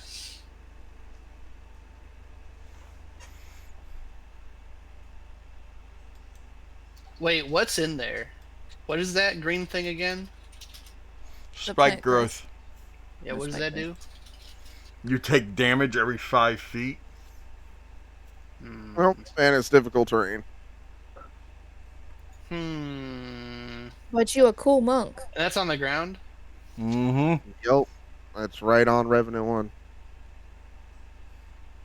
Revenant 2 and 3 are heading up the stairs on the side.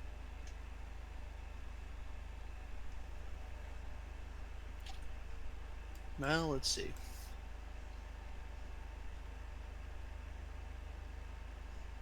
If I dash, I can get pretty far.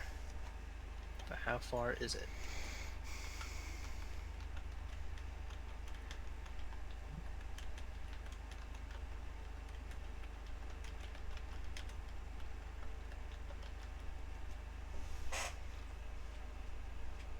I basically get back to where I came from. This kind of stinks. I am going to... How much? Is it a lot of damage for every 5 feet? Or what is it? It's 2d4 piercing damage for every 5 feet. So I'd have to pass 10 feet over this thing to get to the stairs.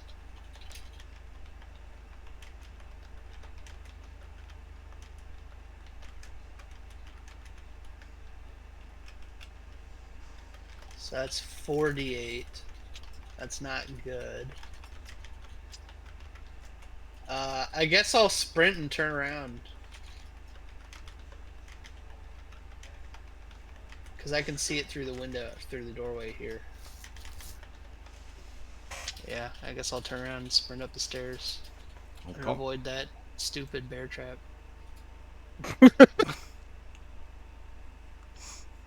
That bear trap was a great idea. That's how far I get. When she was doing the bear trap, I was like, oh, honey, they're not going to go that far. They're going up the stairs right here. Okay, that was Ota. They go next, so they already took their damage. I say to so Gil, hey, why don't you come this way with me?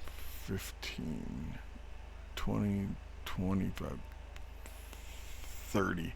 Now they are at the top of the stairs. They already took their damage. There's like a bigger, better bear trap already over that way. So let's just go up. A bigger, better bear.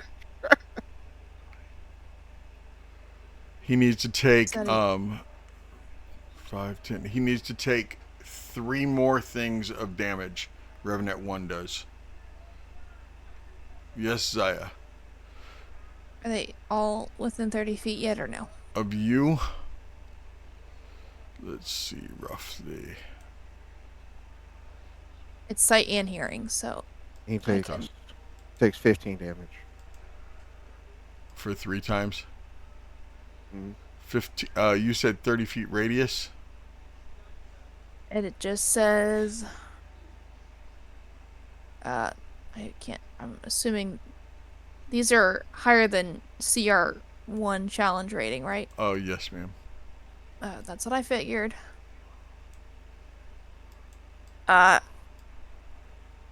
It just says within 30 feet of you. Each undead that you can see or hear within 30 feet of you must make a wisdom saving throw. Yeah, they are. So can I enact that you held can action? see 2 of them, but you can't see 1. But it's see and hear. Or and? See or hear. Okay. Why don't you give me a perception? Because Revenant 2, as it comes to the top of the stairs, clanging in the armor and everything, There's a chance it could be masking you hearing Revenant 1 coming up the stairs behind it by 15 feet. That's a 19. Never mind, you can target all three. Okay. They all need to make a wisdom saving throw DC 14.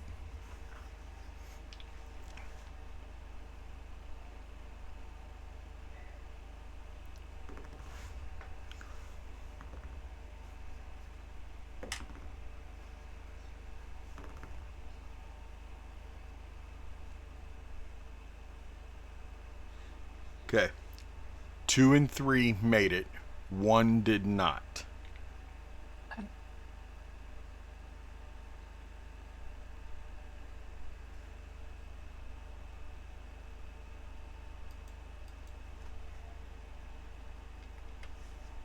Alright, so then that one can spend its turn trying to move as far away from you as it can, and it can't willingly move into a space within 30 feet of you. It also can't take reactions. For action, it can only use the dash or escape from an effect that prevents it from moving. If there's nowhere to move, the creature can use the dodge action. Whoop whoop. That is hella dope. I was kind of hoping I could get all three and then we could, run, but... I mean... We can bash their heads in while they're afraid.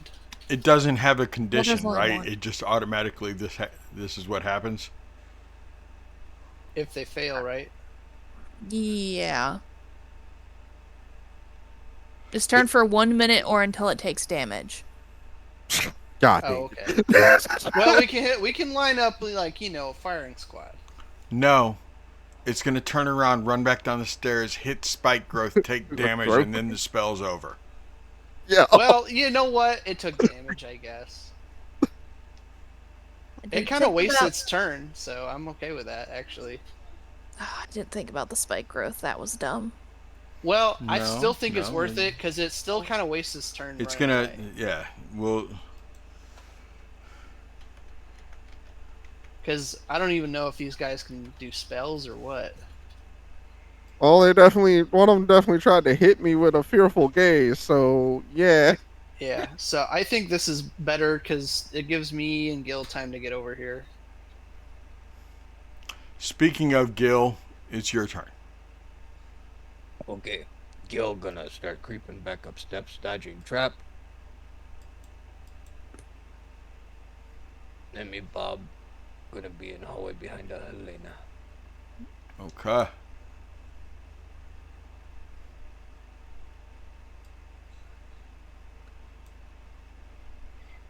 That works. Thank you very much.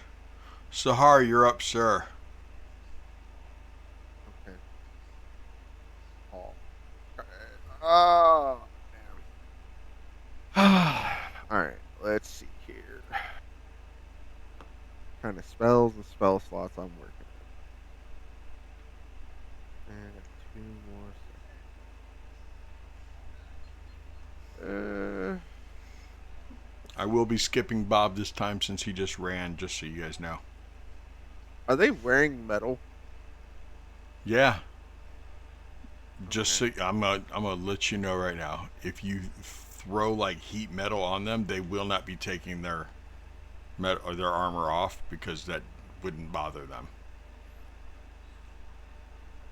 I mean, you'll do damage to them. I mean, the heat metal, they will take damage from the metal being hot, but they're not gonna take it off. They're gonna keep coming at you. That's fair.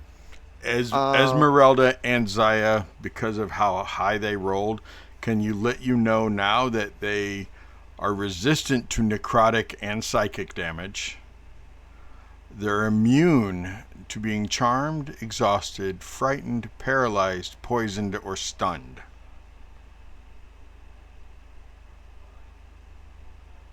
They're also immune to poison.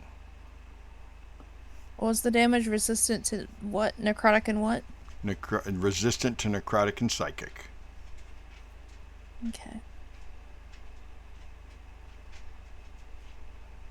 That not radiant. No, not radiant. That's good to So, know. would heat metal stop them from regenerating health? No, because heat metal is not fire damage. Oh, hold on. Heat metal is not fire damage. It says 2d8 fire damage. I will fight you to the fucking core. I understand what that says. It's not actual fire damage. What would you consider it, though? I'd consider it heat damage. I mean, I understand what you're saying. But that's I'm just trying to understand from your logic, what would you consider it as? Is it just too hot, so you're burning? See, you're going to try to trap me into wordplay. And I'm not going to play the wordplay. Because I've had this argument with rules lawyers many a times when we start talking about lava and all these other kinds of instances. Okay? I understand what you're saying. Do you understand that it's not actual fire? I understand that they're not taking a firebolt to the face. I do understand that. And they're not standing in either fire. Yeah. I mean, yeah, you're right. They're not standing in fire.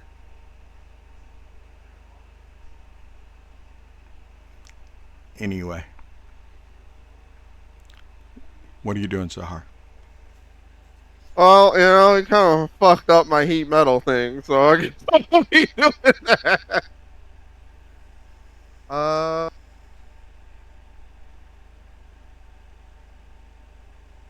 How? Okay, so number 3, up the stairs, technically. I mean, of course, on his turn, he's gonna run down. How close Do is heat 2 metal. up? They will take fire damage.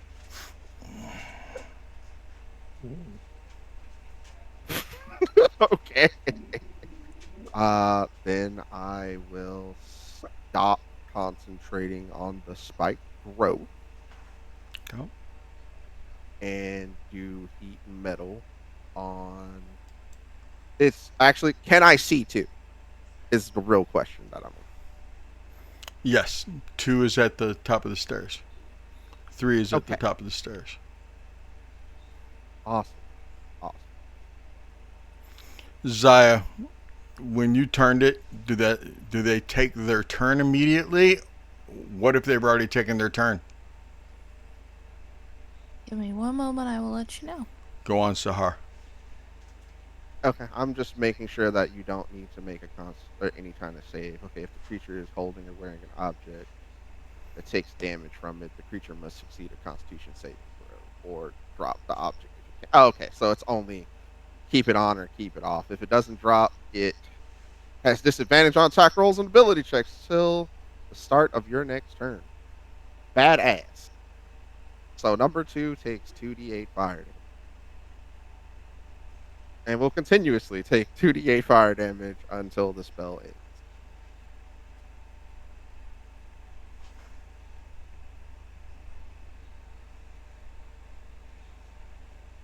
That is 9 damage.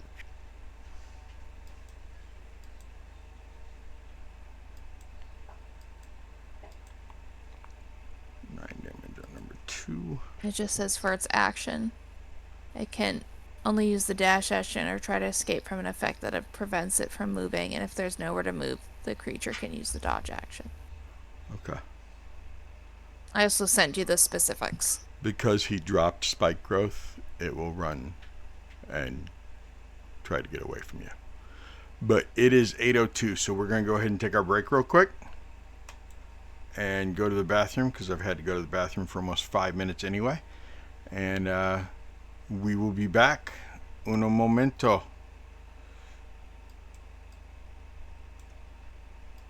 Muted.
Welcome back. We live again. We live.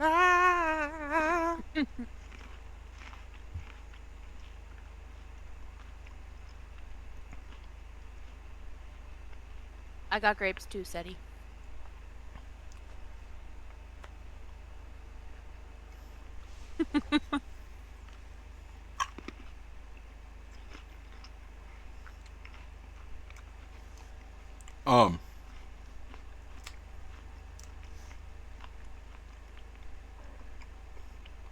Ruth. We're going to redact something for you.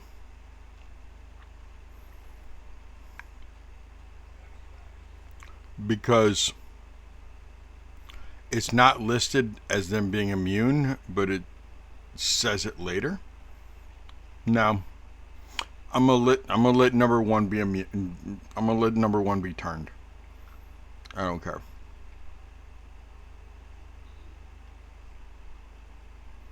They're supposed to be immune to being turned, but because if you look up a Revenant, it's listed under traits, but it's not listed under all their immunities. Their damage immunities, their condition immunities. It's not listed there, but it is listed over under traits. But number one is still running away. Okay. But for future reference, so you know. I can't use it on them. Yeah. I mean, if you want to, like, do what you got to do there, but I didn't realize that, so. No, and I didn't even look over there and see that. Okay. Because I was looking where it lists all the other resistances and immunities, and I was like, okay, yeah, they can't be frightened. Because remember how I said that's not frightened, right? That's just turned. Remember how I said that? That's why I said it. Mm-hmm. All right. Like Prizzle said one day, I should just read the rule book. You know, I've been doing this for a long time. You know how many rule books I have read? I just haven't read. I haven't read 5e, 14 or 24. Because realistically, how much can really change in 40 years when it comes to rules, right? That's why I use Thaco. Surprise. Okay. At least I got your head shake on that, Brizzle.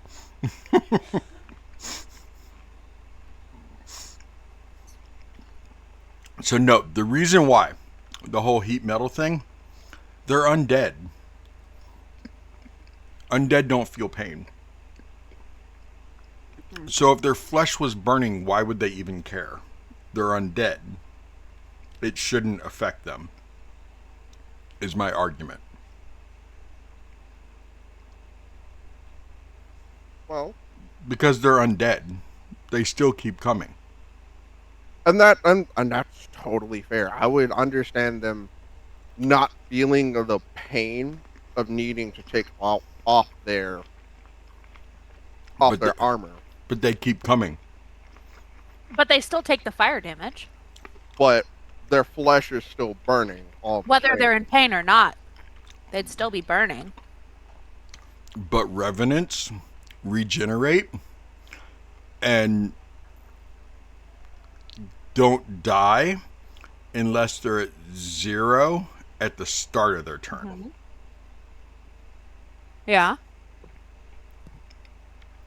But how much fire damage did it do?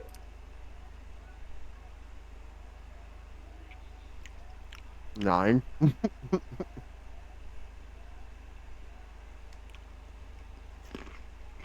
Okay. And so basically, necrotic psychic damage immunities, is that like... Okay. Takes no damage. Immunity means no damage. Resistance means half damage. Poison, that's crazy.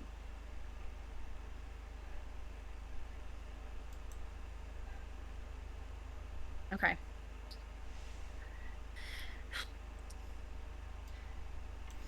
And then the argument came up because of Warforged.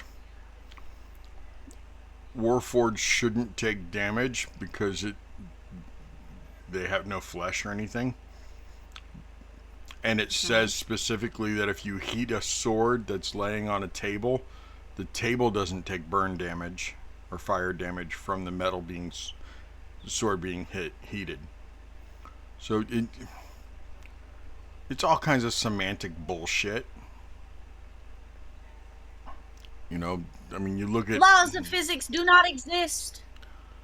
Zombies don't care if they take so much damage because, you know, they're gonna keep moving. It doesn't matter if you burn all the flesh off a zombie, it still moves. Although, at what point in time when everything's gone on the zombie does it just become a skeleton? But the heat metal spell specifically says any creature in contact with a physical object takes 2d8 fire damage.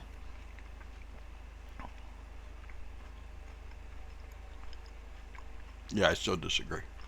That's what the spell says. I understand. If you go back to the very front of the rulebook, it also says these are just guidelines. Wow. Bro, he gonna hit it with the ultimate. Remember he just threw the rule book away. Yeah. Read the beginning. It does say it. It does say it. Switch out that spell right now.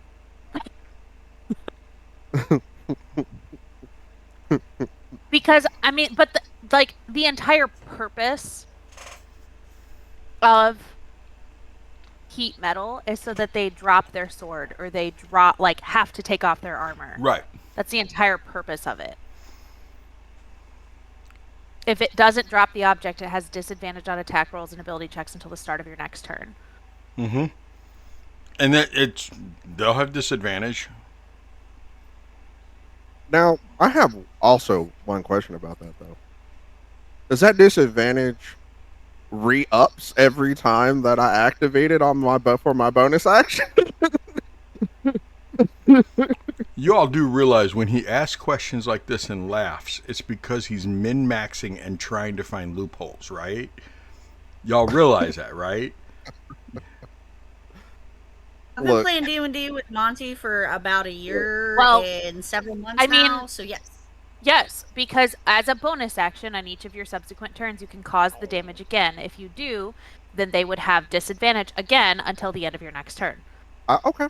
I mean, I ask these questions because I like to know. It's in the spell. Hey, he likes fucking shit up and getting shit done. Like, to be honest, that's what his purpose is. It's not my. I RP just fine. Else. And No. I do not. No. Sloan and Dragon Slayer. A couple guys are talking about that stuff on TikTok right now and social media, because a bunch of people are trying to say that min-maxers don't like roleplay, and that's not true. I know lots of min-maxers who love role-playing. They just want to make sure that they are the most efficient possible when it comes to combat. And I get that. You can't make the blatant statement of min-maxers hate roleplay. Yep. I mean, Xander's a min-maxer too. No, that's just how Monty just likes getting in there, doing the best that he can, and doing that. That's just how he is. He's going to always find a loophole in anything you put in front of him. I don't care what it is. I can promise you that. Like, I love him to death. He's one of my... He will find a loophole in whatever you throw in front of him, no matter what it is. I wouldn't say necessarily a loophole. It's more of, I like to know the understanding of how the DM is seeing something. And to see if it makes sense or not. He just wants to bend that rule so far it wants to break. Which, you know, for instance, if Revenant 1 and Revenant 2 are still in that hallway and I cast Erupting Earth, will it collapse in the hallway? There's this old, if there is a bear in a building in Barovia, does it get destroyed? Yes, the building gets destroyed. Every fucking time. Every fucking time. Because the bear's a carpenter and he'll rebuild it. Damn straight I will. You guys ready to play D&D? Yes. Give me an all-purpose tool item. Oh my goodness. At least try to play some D&D. Give me all-purpose tool item. Oh, baby. Something like D&D. Frizzle, Jester said, what's up? It's like D&D, but with less rules. Like D&D with less rules. That'd be nice. Well, we don't have rules. We just have suggestions here. That's even better. I prefer suggestions. I have a few suggestions. You guys ready to play? Hell yeah, let's go. Oh god. Okay. It is Zaya's turn. Oh gosh, it's me already? Yep. You got this. Oh, okay. Can I see any of the either 2 or 3 at this point? Yeah, they're at the top of the stairwell, so you can totally see them. Okay. Oh god. What do I want to do?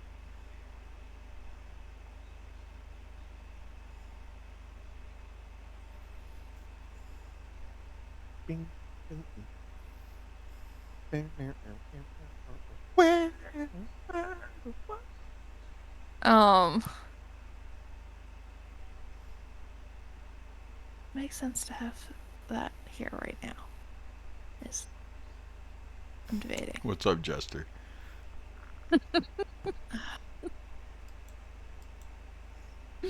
Okay, is it worth doing Spirit Guardians or should I just do Spiritual Weapon? I'm torn between the two. So Spirit Guardians will help them stay away from you. Mm-hmm. Spiritual Weapon will deal damage to them, assuming they don't move too far away from it. Yeah. Alright. I think I will do I'm gonna do Spiritual Weapon and as a bonus action.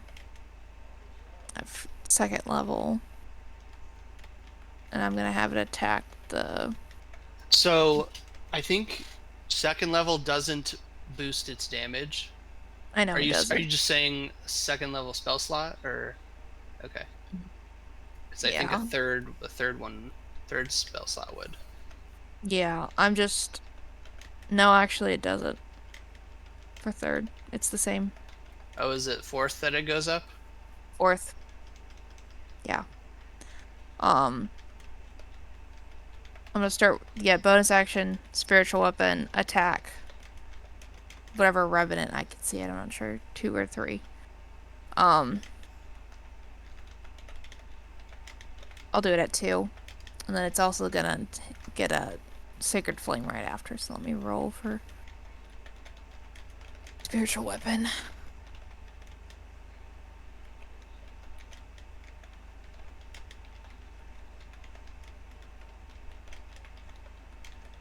Okay. That's not gonna hit with a natural 1. For what? The Spiritual Weapon? Spiritual Weapon. But I'm still gonna try to do Sacred Flame, so that's a 14 dex.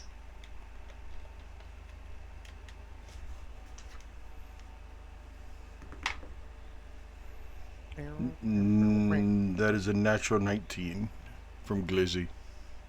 Alright. Glizzy is evil. Straight evil. That's all I could do. Okay. After Zaya is Arden. Alrighty. Can I see any of these guys yet? Yeah, you can definitely see 2 and 3 also. Okay. I mean, like, you gotta look this way to that or look that way. You know, just lean to the right or to the left, but you can see them. Yeah. Okay, cool. Great. I'm gonna bonus action hide behind the chair. And then attack number 3. Okay.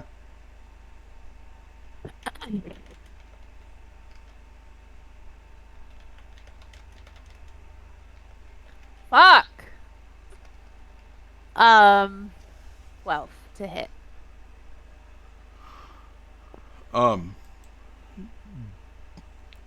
You know, if you just had a little bit of inspiration, you could hit. I do have a little bit of inspiration, actually. You know that I have. If you could just add like a D1. Great, I'll use an inspiration. Do you actually want to roll it?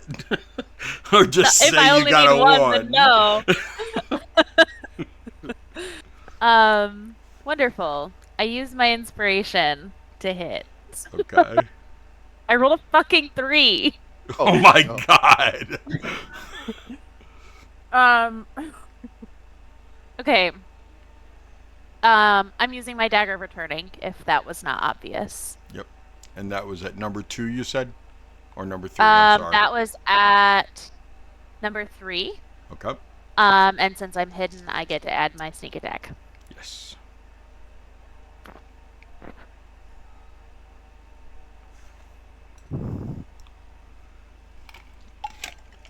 Did you have D&D club today? No, I didn't have school today. Oh yeah, that's right. 19. 19 damage? Okay. Yep. Would they have had D&D club today? Yeah. Okay, what's the character's name that has the pet hippogriff? Tambourine is the character's name. Tambourine, right? And the hippogriff's name is baby Trombone? Is Trombone. Okay. So I was right about Trombone. We were talking about it Thursday night. Oh, gotcha. So. Yep. Okay. Is that the end of your turn? It. Yep. Okay. Helena.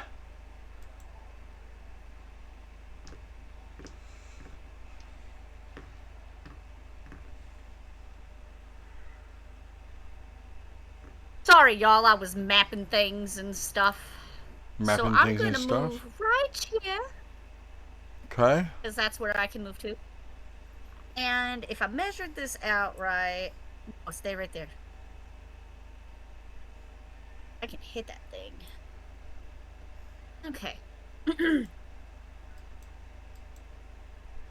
So I'm gonna cast Acid Stream. And I can see this thing, right? At the top of the stairs, you can see a good half of it. I mean, it does have half cover, but... So it has half cover, but I can see half of it, yeah, right? Yeah. Okay. Awesome. I am going to... I think I need a dex save from you with that guy. If I'm not mistaken, the way that yes, I did. I am going to need a dexterity saving throw from him, please. Would you say he's directly in front of her?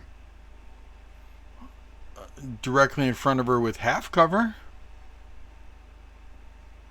Okay. So is he... Why would you say? Okay. It's a 30-foot long stream, 5 feet wide. Yeah. I mean, half of it's hitting the wall. I'd say half the stream's hitting the wall.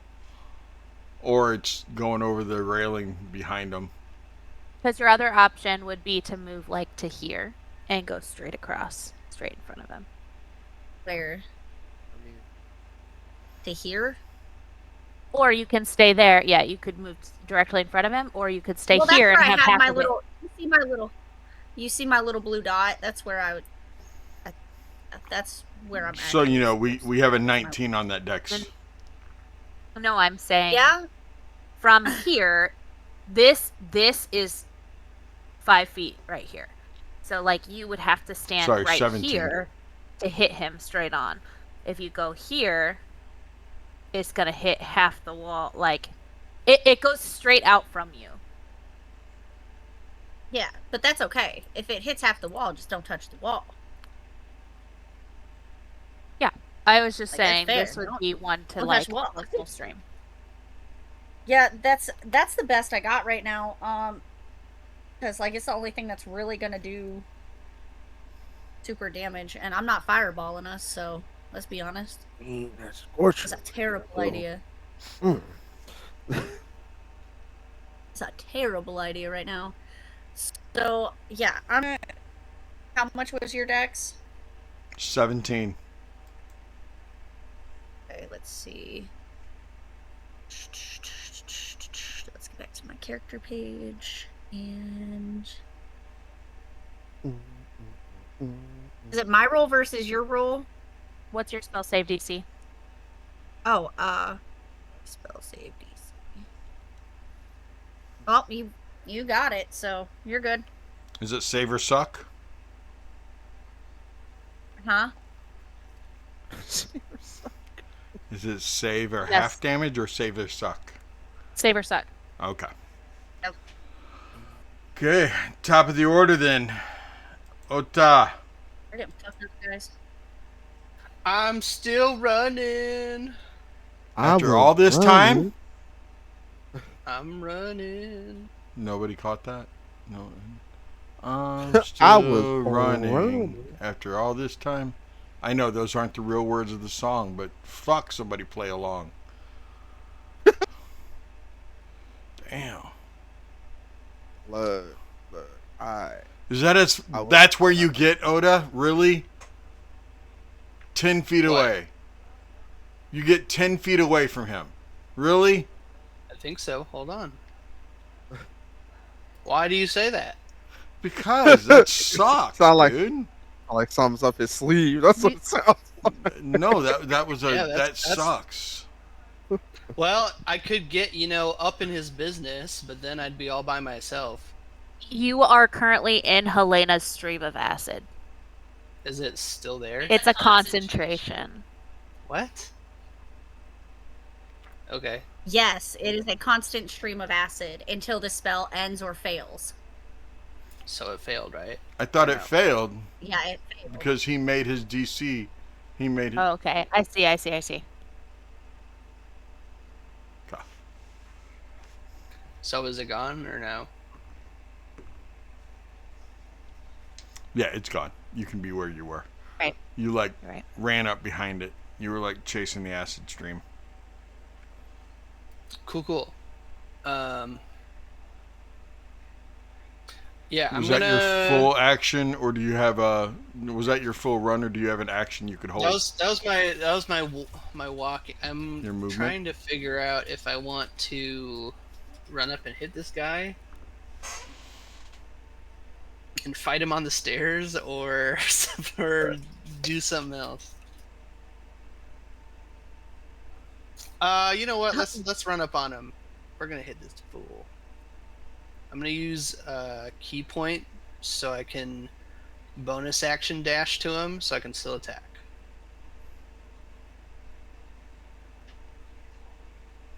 And we're gonna make an attack roll. Come.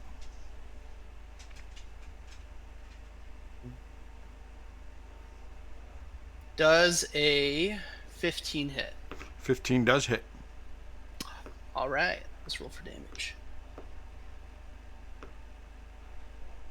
First one's coming at him with the Sword of Fire.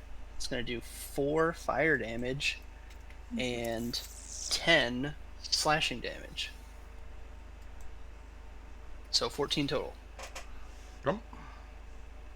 Second attack's coming in, and we're going to try to sweep him and hit him in the legs.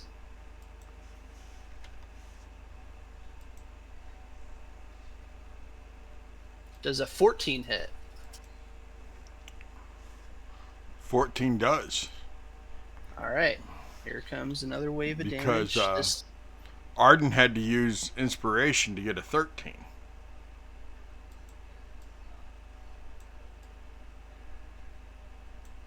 This one does 7 bludgeoning damage, and it is my fists are magical, so if that matters. No, sir, it does not. They take damage even if it's not magical.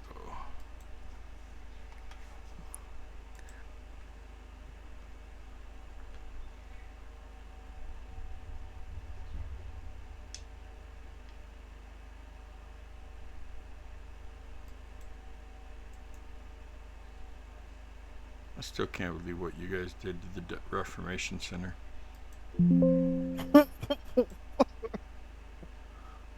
That was our easiest fight, like, that we had. Flat out.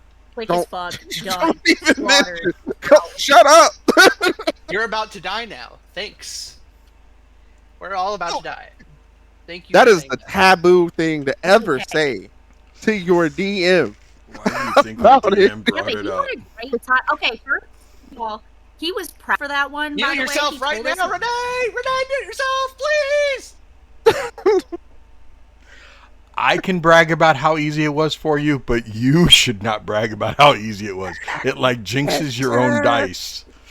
It does every time.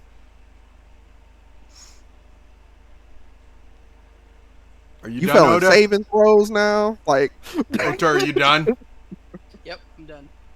Actually, I'm gonna like slide through his legs, and I'm on the other side of him now. Like on the stairwell. Yeah, we're having fun. Okay, we are having fun. It is their turn, so he will turn on you. And I say to him, "Oh, you should have won draws today."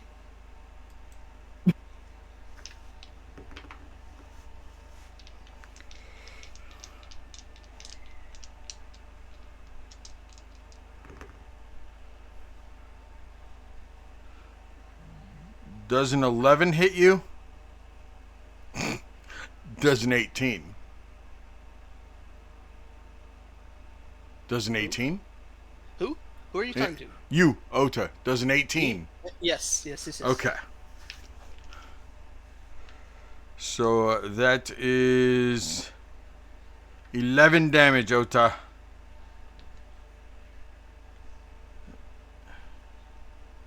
As he swings on you.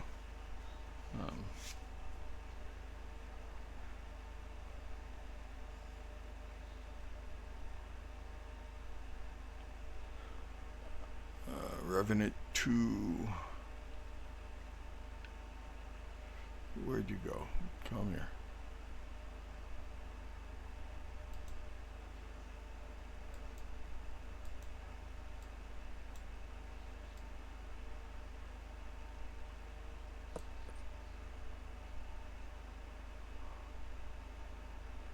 Easy there, Rebel.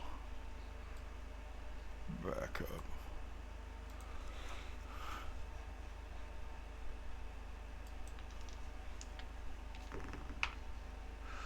Ouch, Esmeralda just got hit with a crit and a 17. No, she didn't. No, she didn't. Oh! Sentinel at death's door. If there's a crit within 30 feet of me, I'm canceling it. Oh! Oh, let's go! Dang, got him. Get him! It's the only thing that has worked for me. She still got hit twice, but it wasn't a crit. Do they have to re-roll, or what? They just lose the hit altogether, or do they? As a reaction, when you are a creature you can see within 30 feet of you suffers a critical hit, you can turn that hit into a normal hit. Okay, into a normal hit. Okay. Any effects triggered by a critical hit are also canceled. Okay. That's still really good. Mm-hmm. The effects can be really big. Yeah. Because some of the effects are like, you just die. Yeah. Yo. Yeah, I know. True story. I know. Eddie has. Or you gain every effect in the game, Every effect. including permanent blindness. It says here in this book, you die.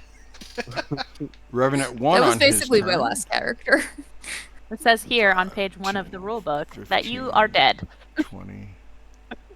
25. It says, do not skip ahead. 30. Level 1 in the death house. I I'll recommend remember it making a forever. new character. Immediately to jail. Do not Jamie? pass go. Jamie? Was that Yeah. a dig with that hole it says right here on page 1? Was that a dig? Yeah. Was that a dig? Because page 1 might actually say that. Oh no! It says at Monty. At Oh, your boy Monty. yo, Monty. You are dead. Oh, you can't be throwing me up under the bus. I've done nothing wrong here at all. We didn't throw you. We just tripped you while you was running in that This direction. is bullshit. Do you guys remember those like choose your own adventure books? Like when you're a kid, like you Yes, I read them did. and it says skip to this Yep. page, Yep. read this And, page. you know, as a do your DM, decisions. I read both examples to choose because I'm a DM. You know, like right now, I feel like we're playing that adventure guide, you guys. Like I feel like, oh no, we're just gonna. No, we just turned to the page that doesn't exist. I have never done that to anyone in this game. Tonight. Right. You know what? No, he almost did it to me. Level 1 in the death house. My chest almost went kapoof. I pulled so many freaking punches in Death House on everybody because I didn't want to see people cry when their characters died because it would have happened. That spectral hand went through his chest, and I was like, "Damn, that's wild." I mean, it's called Death House. Like, what do you expect? What the fuck you I think? didn't want to go into the house It's Dungeons and Dragons, but rarely are there dragons in the dungeons. You know, that's true. That's true. Why the hell ain't there more? Depends on how mad the mage It's is. not Dungeons in Dragons. It's Dungeons and Dragons. Well, you know, you kind of gotta walk and go. I gotta travel up this fucking mountain to fight this damn dragon. Terrorize the town. That's never convenient. You gotta see how inconvenient that is. Like, honestly, just strap me to a ballista bolt, okay? Frizzle. Aim me at that. Can Mr. Gildorn make it anywhere this time and fight? This is 30 feet. It's right here. Right here. Oh, so you could run right past, run into the room, run right past Esmeralda and say, "Get your hands off my people."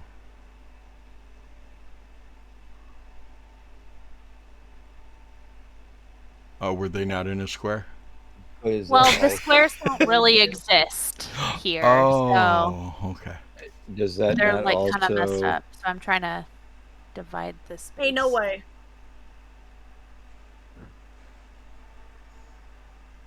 Does that not open an attack of opportunity as I run past? No, because you're not leaving it. Yeah, you'd still be within his. You're not running down the stairs. You're stopping right there. Yep, I'm gonna use my free action to rage along the way. Bob, you failed. You were not in front of Gildorn.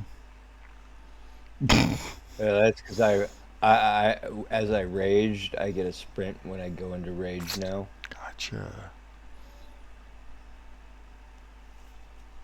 So we'll come back way home. That's cool. Can Esmeralda disengage? What barbarian path did you take? That one. The Oh, one with nice. the stuff and the things. That's a good one. Right? Love that I thought so. Path of the stuff and the things. Yeah, that Path of path. the stuff and the things. Oh, random bullshit. What kind of stuff is The path that does the stuff with the things. that's a good one. They're really awesome class. It's Are the you path. stuffing things or like are you The just... path of fuck you and eat shit. The path if I like to go crazy. Is that the path Oda took? Yeah. No, I took No, Berserk. I took the path of these hands. Can you catch them? Fuck around and find out. Man, wouldn't that be a great D&D class? Fuck Like around and someone find else- out? You have one in Yeah. your party.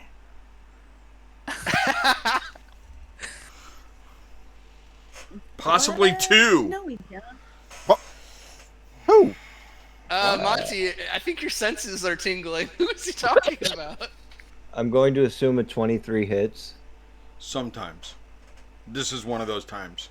Sometimes. Okay. Then in that case, that's going to be 24 damage Okay. on the front swing.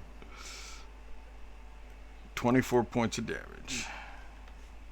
And an 18. That also hits.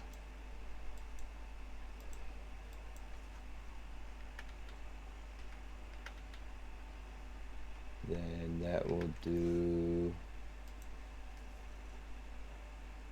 another 17. Another 17.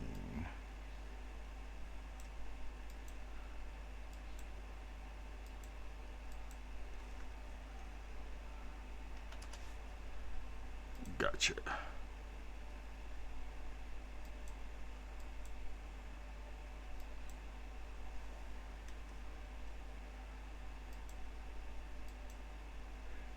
Okay. Is that the end of your turn, sir? Yeah? Yes, sir. Okay. It is Sahar's turn. Okay. You know, it's a bit stacked in here. You know what? On my bonus action, I'm gonna activate that. So he's about to take another 2d8 points of fire damage from heat metal. Which one is this? Number 2. Okay. How many points? 13. Okay. And for my action, I am going to actually shit. Why isn't that working? What the fuck? No. Yeah, fuck. That's in range. I guess. I guess that's how that works. Yeah, I can see it. Trying to cast Thorn Whip. Ah, that's why. You sons of bitches. Sorry.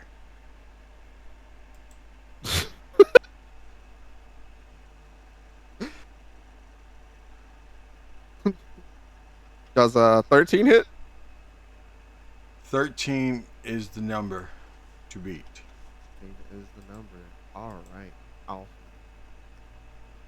And we are 7, so that would be 2d6.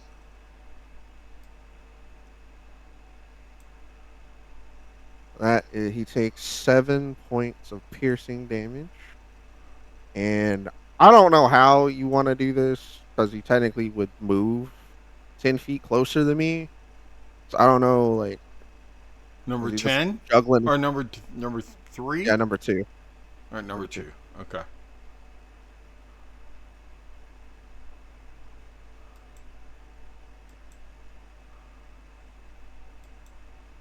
Well, we will be moving him closer to you and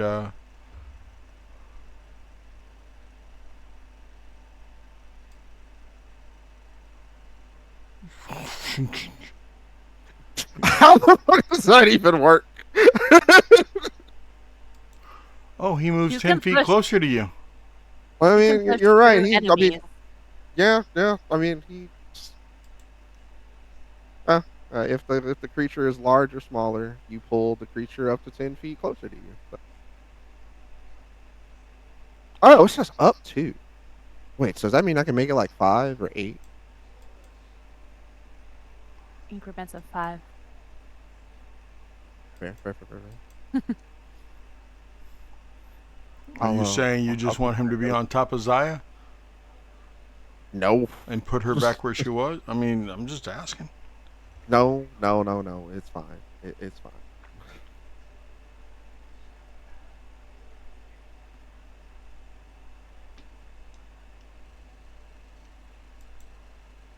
Is that the end of your turn, sir? Oh yeah, and also, since he took this damage, this fire damage from heat metal, he has disadvantage on his ability checks and his attack rolls until the start of my next turn. Okay, remind me of that when it's his turn. I will. Okay.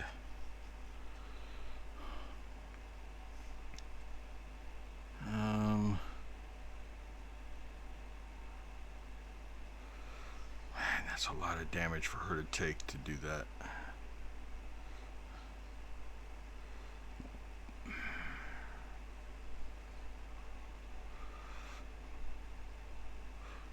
You guys have him surrounded. She's gonna yell at Revenant 3. 30 feet. Is that 30 feet away? He's 30 feet, right?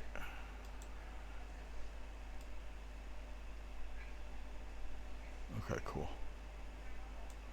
She yells at him to get his attention and is going to go ahead and try to curse him. He has to make a wisdom save, and he fucking makes it. Of course he does. Otherwise, she could have made him vulnerable to a damage type of her choice if she cursed him. Ooh. Yeah. Okay. It is now Bob's turn. Get him, Bob. She can only do that once per long rest. So Bob has a... Can he even get there? Go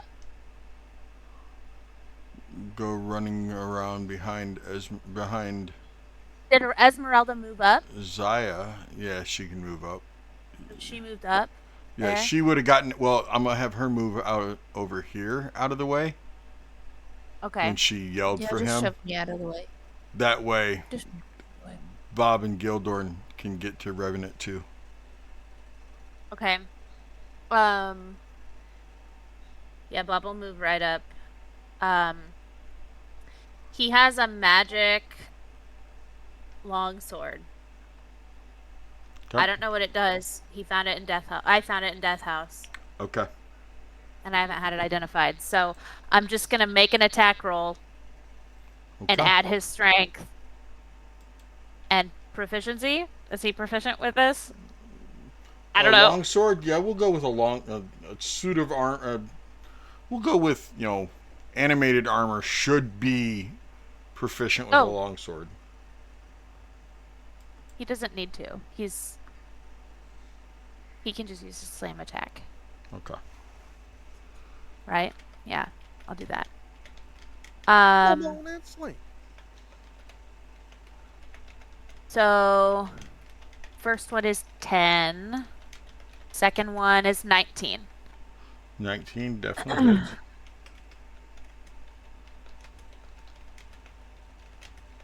Seven bludgeoning. 7 bludgeoning. And I need you to give me a D10 to figure out which sword is his. Okay. You 3. said 7 damage? Yeah. Okay. Bob did 7 damage. You said 3? Mm-hmm.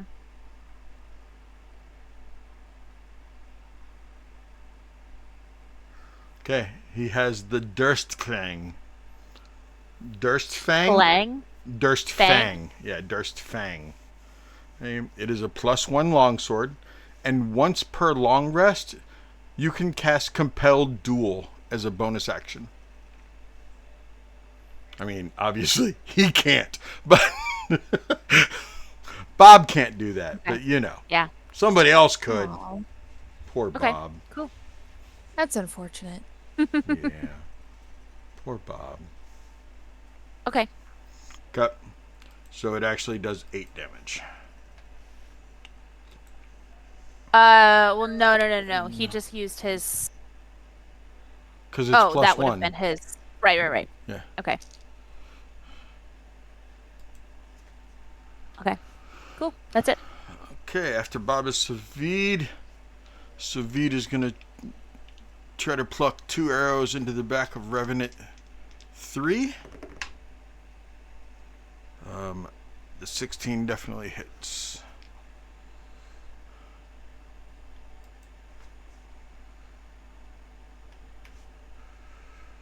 Okay. It is now Zaya's turn. Arden and then Helena on deck.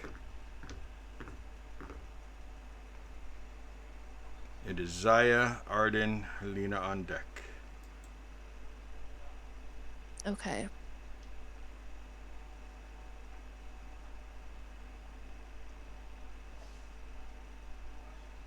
I am going to try to cast Guiding Bolt at Revenant 3 at first level.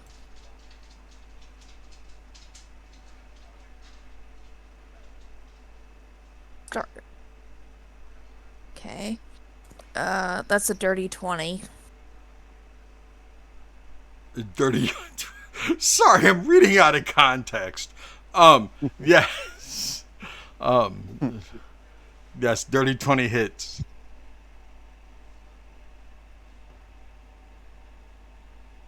Okay. 13 points of radiant damage. Dang. And then bonus action, I'm going to use... And that was on which one? Number 2? That was on 3. Number 3. How many points are radiant? 13. Okay. You notice that when you cast radiant damage on this thing, that, I mean, I'm going to tell you now, but you see that it doesn't look like it's going to be able to heal next round. Okay? Okay. And then, as a bonus action, I'm going to take the spiritual weapon and hit, the one in front of me, Revenant 2. Do we have your spiritual weapon out here? I don't know if you have it actually out. I did cast it last round, so it's still out. Oh, I'm sorry. Well, let's give you. No, that's okay. Let's give you a spiritual weapon. Are we playing with the new rules or the 14. old rules? The real rules is 14. Okay. So 2024 that doesn't. means that you can still cast concentration spells, Zaya. Yeah. I know that. But thank you for reminding me. I just It's a very large also spiritual weapon. Whoever hits 3 has advantage on the next attack because of Guiding Bolt. Where did you send the spiritual weapon? I'm sending the spiritual weapon at 2. I gotta roll it. Let's And keep it probably- out here over the ledge. That's good for me because crits are very good. Is Sahar still Yeah. sitting there? Oh. Well, then we're gonna Yeah, I've been there. I haven't moved the whole put the spiritual weapon on top of him in his throne. That's 13 to hit for spiritual weapon, which I That don't think hits. hits. No, 13 is the armor class. Oh, it does? Yes, 13 is the I armor thought it was class. 14. I thought Nope. it was 14 for Nope. some reason. Mine was 13. I added +1 to get 13 with my Oh, that's why I was inspiration. confused. Okay. What is spiritual weapon? Oh, Did you gosh. smell No, that? it was That's the purple one that everyone's afraid of, and that's 24 karat glizzy that everyone's becoming afraid of because she's ugly. He sniffed the dice. Oh. 5 points of radiant damage. I was hoping we wouldn't have like a dog eating dice on camera incident, because then like peroxide would have to be put out. Nope. Well, he knows not to eat the dice. He does. He's a good doggy. Okay, good. He's a good doggy. Okay. Is that your turn? Yep. Okay, Arden, you're up. Helena, you're on deck. Cool. I use my dagger returning Okay. to hit number 2. 20 something. 20 something hits. I'm gonna add my sneak attack to that one.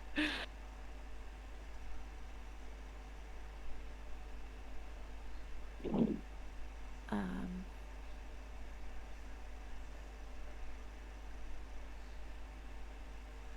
22. 22 damage to number 2, you said? Yep. Yeah, you know you didn't get to hide, right?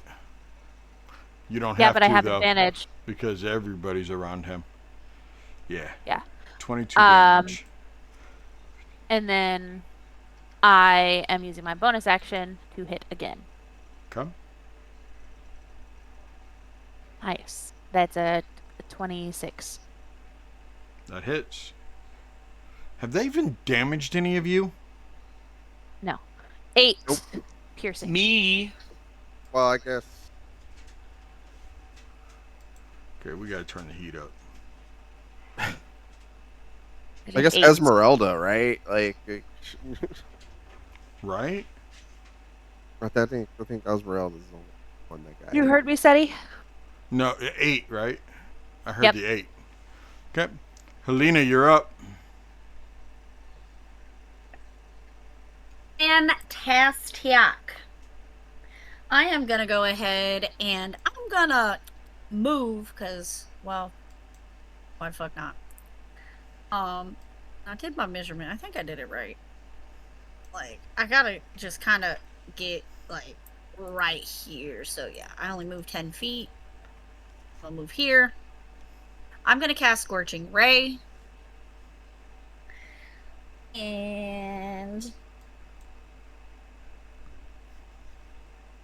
okay, Jamie, which one? Pink or Pause. purple? Wait, who are you hitting? It's a 19. Thank you, Jamie.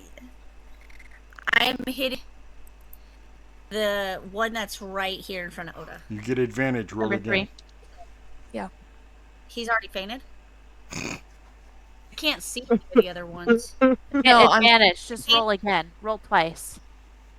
from Guiding In Bolt. case you get a nat 20. No, I got a 17 that time. I love you, Nene. Thanks. Wait. I'm so pretty. She's so pretty. You are pretty. Thanks, guys. And so, does that hit? 19 hits. Hell yeah. And then I'm gonna roll both at one time. So you are gonna take 12 fire damage. I think you got 2 more bolts on that. You said Scorching Ray, right? You gotta roll all 3 of them. 12. Yeah. And then Glizzy just rolled. I'm just rolling to roll, and Glizzy got another 20. What'd you get? I got an 8 and a 12. The advantage is only on that first hit, sorry. But I will only count that as one roll. So now attack one more time. She just What do you got mean? confused. She just got confused. Okay, the first attack, so your ray has 3 rays. Scorching Ray has 3 rays. The Yes. first one hit, you did Oh, your okay. damage. You have another Oh, okay. That's a 12 plus 7. I can't that math. hits. And that's a nat 20. No, I love you. You are so pretty. I mean, you are like gorgeous. Just so you know, you're gorgeous. You know that, right? Thanks, guys. I'm really tired and Honey, It I would sucks. accept that as an excuse if this wasn't normal. Okay. I love Renee, you. roll 4d6 and add 12. 36. Okay. 6, 9. Oh, and 12. 12. 24. 12 plus 12 is 24. Plus 9. Plus 9. Why are you adding 9? Because it's 3. Scorching Ray has 3 rays. You already rolled your first 2. Or your Oh, first, okay. you already rolled your first 2d6, and we already did that damage. So you just need it from the next 2. So you needed to roll 4d6 and add 12. Did you just roll 4? Yeah, I did. Yeah, I did another 12, and then I did a 9. Oh, so 9 So plus 24 12. plus 9. Okay, got it. That's 31. Oh, no, 24 plus 9? That's 33. 33. Hot damn! That's like fireball damage. Because she did the max damage. Because she You did did that crit. one crit, right? Even though that Yeah, crit she was got like the the fifth roll. Even though that crit was like the 5th roll. You know that, right? I just want to make sure you know that. I'm gonna let this ride. Okay, because I'm cool like that. But we all understand that was like the 5th attack roll. Yes. Okay. Oh, okay. Well, then if that's how then she told me to re-roll, so I did. But I remember the other numbers. If you want those first 3 numbers, it was okay. It's okay. 33. It's okay. Okay. I'm gonna go stand in the corner now and think about my life decisions. We need to get your ass a calculator. I have a phone. I just don't. Oda. Then you don't even have to think. You just push the button with the number on it. It's very nice. Hold it. Was that against number 3 or number 2? That was 3. Okay.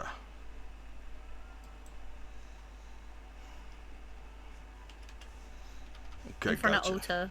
And then I still have. Can I? Since I did a partial movement, can I do the move back to where I was at? Only if you go over the ledge.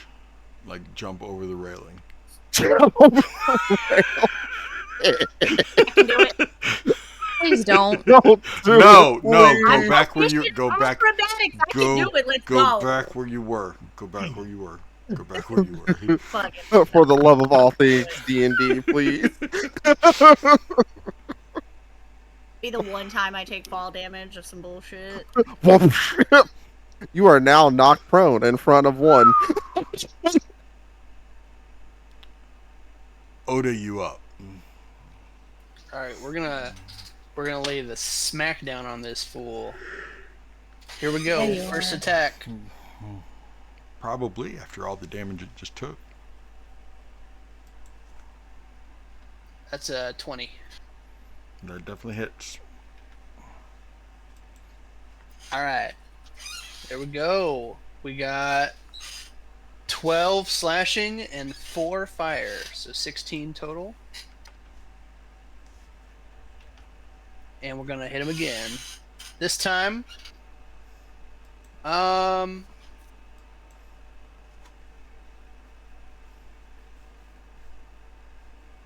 we're kind of in like a cool spirally thing, so I'm gonna like run up the wall and then just kick him in the head. Okay. Maybe. 13? That is the armor class. Oh, let's go.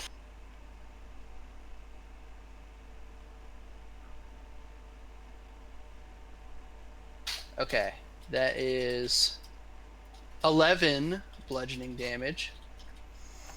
And we're gonna flurry of blows. To hit No, him you're 4 times. no, you're not. No, you're not. No, you're not. No, you're not. Unless. Tell me how you finished him. Oh, let's go! We run up that wall and we kick his head clean off. And it just goes clink, clink, clink, clink, clink, Yes, clink, it does. clink, clink, clink, Yes, clink, it clink. does, and it goes all the way Goes down the stairs. All the way down the stairs. Yes, it does. Yes, it does.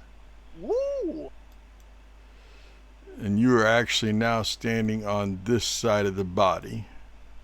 As Hey, you guys see do that? I just turned this castle into a dice tower. Let's go! That's a good joke. That was a good joke. Alright,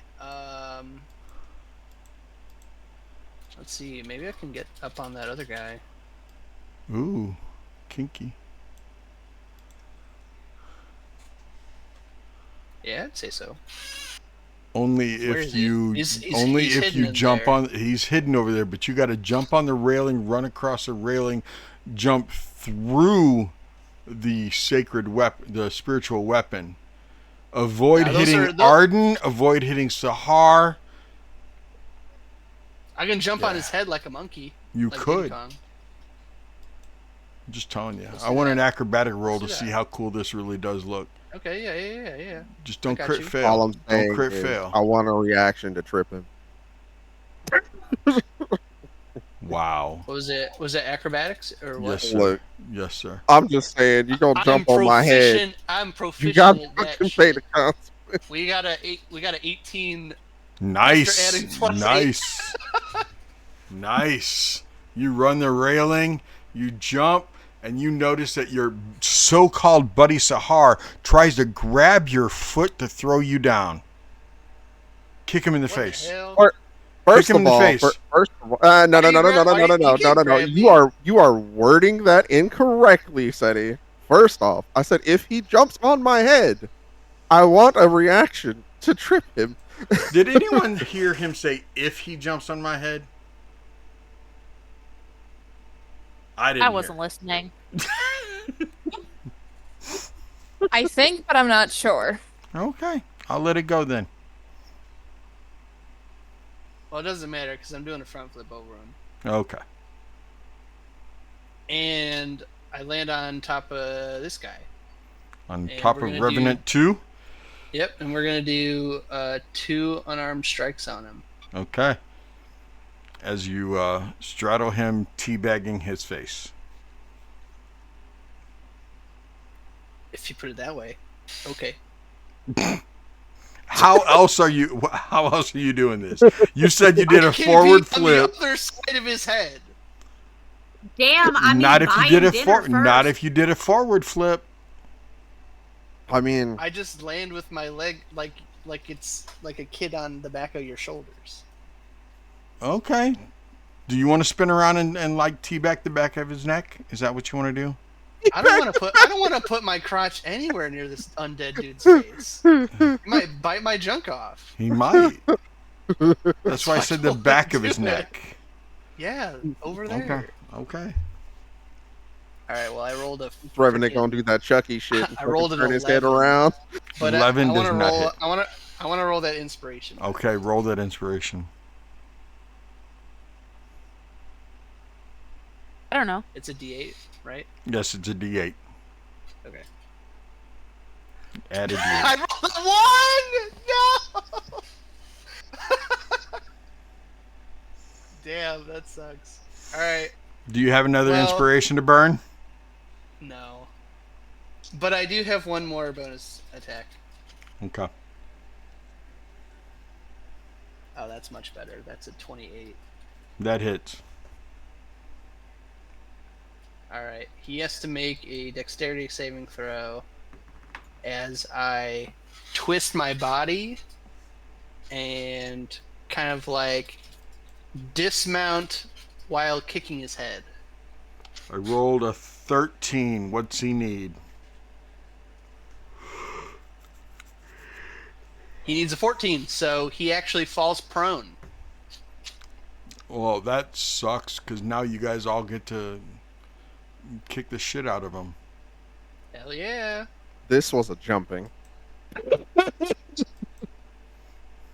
This looked like a JJK episode. He does go next, and he will get to stand at half movement. And that's my turn. I didn't roll damage. Hold on. Sorry. Knock me down. He takes 7 bludgeoning damage from that leg attack.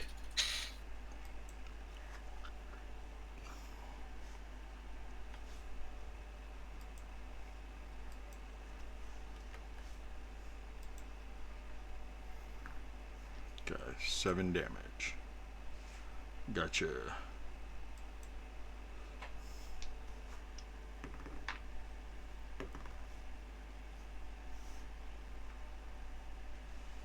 Okay. As he stands back up, he will swing on Oda with a 17. Does not hit. Okay, well, 23 definitely does, Oda. Yes.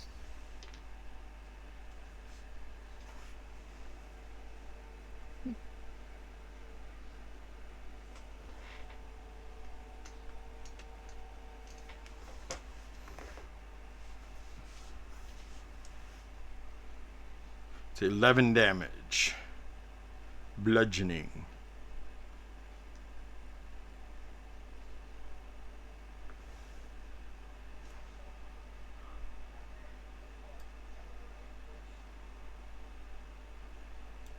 Okay. Revenant 3 is dead. So it is now Gildorn's turn.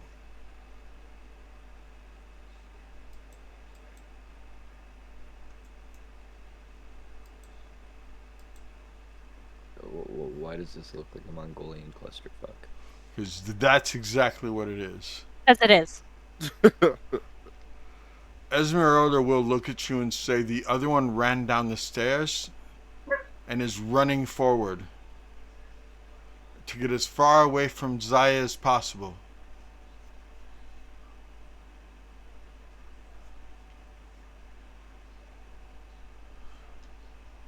Running where? Running down the spiral stairs, down the spiral staircase, and up towards the front. Although if you run out the door that you came through and run back where you were, run towards the bear trap, you'll see him. Maybe. He should be there soon.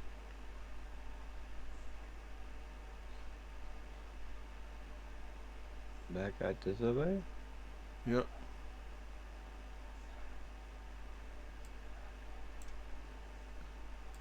Five, 10, 15, 20.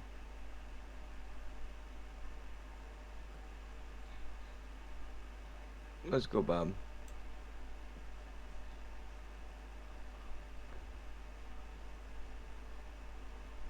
I guess I'm gonna hang out up here. Okay. Thank you. Sahar, you were up.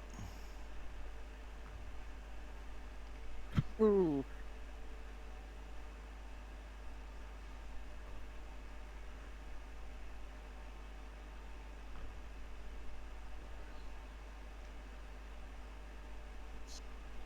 I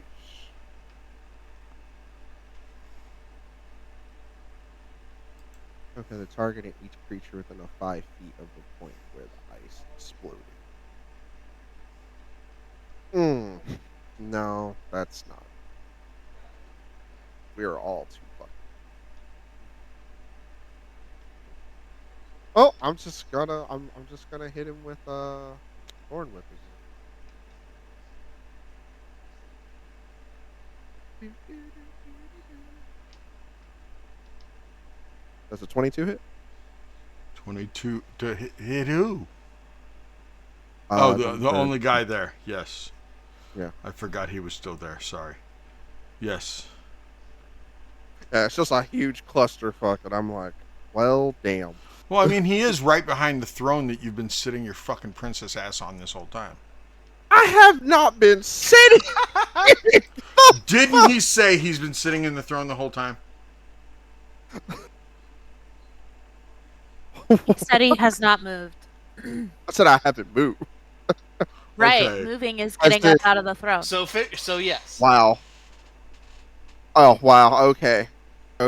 I mean, I didn't realize not moving means that you actually stood up in your seat. That's fucking bad. I didn't move. I only stood up. Yeah, I didn't really move from the said location. Okay. That's you want to know why you catch strays?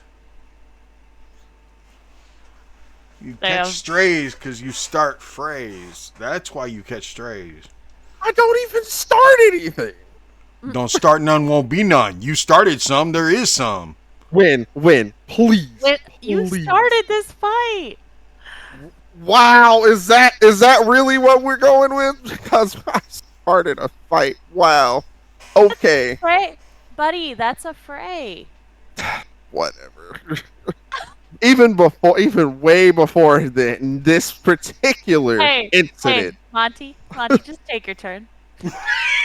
Nah, fuck that. You know what? Call me jumper cables. Fuck it, I'm gonna take my bonus action. He's gonna take 2d8 fire damage. He takes 9 fire damage. And 2d6 from the Thorn Whip. Takes 10 piercing damage.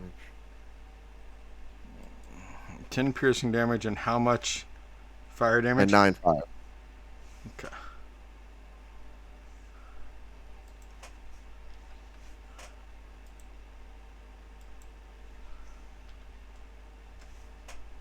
Okay.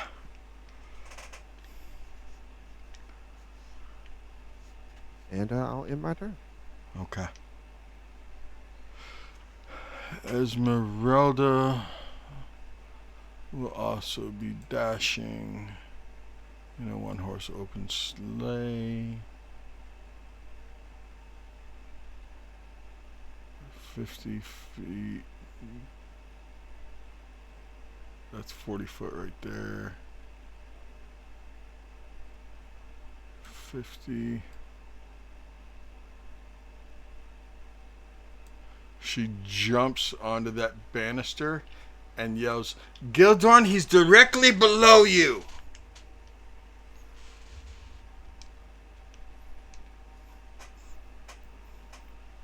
Hold on, let me roll. Let me just make sure. Yeah. 13 with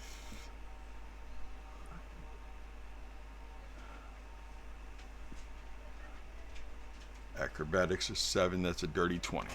Yep. Just so nobody thinks that I'm cheating. Bob, you're up. I think. Bob was running with Gildorn, right? Yeah. Okay. Bob had to use action to dash to get there. Savid will aim because that's into the fray and will only take one shot so that he gets advantage on it. That is good considering he rolled a 2 on one of them dies. Where you at, Bob? Where you at, Savid?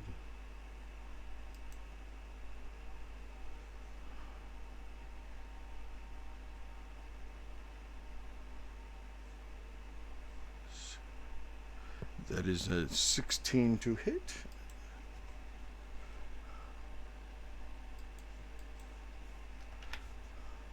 Okay. And it is now Zaya, then Arden, then Helena. Is this guy still up? Barely, but you realize by looking at him, Zaya, that he kept healing because nobody was doing anything to him to prevent the healing. Well, I'm gonna... Oh gosh, okay. I'm gonna... is Guiding Bolt ranged? If anything's ranged, y'all kind of fucked. I know. That's why Savid had to steady his aim and use an action to steady his aim.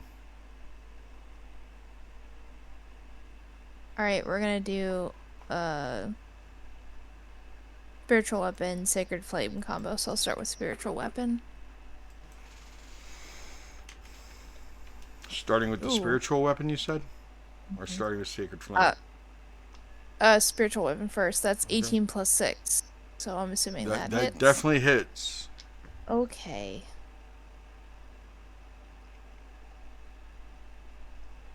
Ooh. 10 points of radiant damage. And then he needs to make a Dex 14 saving throw for Sacred Flame. No. He got a 13. Is that correct? I think that's correct. Hold on. Yep, that's a 13. Alright. He needed a 14? He needed a 14, so that's 2d8 radiant. Ooh. And that's another 10 points of radiant damage. You want to describe how you destroy this guy? Oh. Okay. He kind of brings... So her spiritual weapons that drops spindle. And she brings the point of it down, right in the... I imagine there's, little... breaks in the armor. I'm trying to... My brain's tired and I can't think of the way the armor I'm thinking of. but it like gets right in between like the plate armor, and then like the sacred flame kind of almost hits in the same spot, and they kind of just go right into the. Yeah. Nice. Yeah. Whoop. Nice. And she goes, okay, I think this would be a really good time for us to run and just get out of here for now. I'm not even going to try to put the dead on him because he's dead under there, okay? Mm-hmm. Arden, you saw all that happen. You saw it crumble and die right in front of you. All right. What are you doing? You also know that Gildor and Esmeralda, and you hear Esmeralda in your head because you, Gildor, Sahar, and her were connected, right? Uh-huh. So you heard in your head, Gildor, it's directly beneath you. Okay. So it takes me 20 feet to get here. How high up are the stairs? Like, what's the movement on the stairs? 15 foot, and you'll be down at the base. Okay. So if I bonus action dash, then that'll give me 70 feet. So that's 20 to get down to the base. I'd be at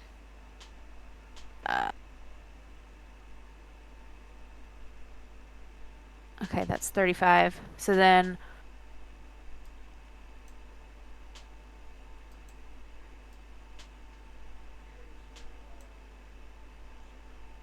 I can get like out to here. And that's 70.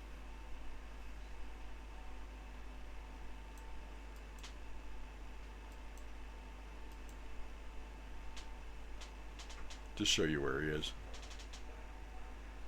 You see him? Yeah, I see him. What do I want to do?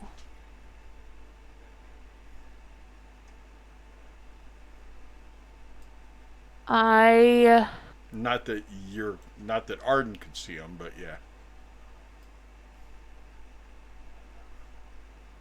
I'm gonna yell. I'm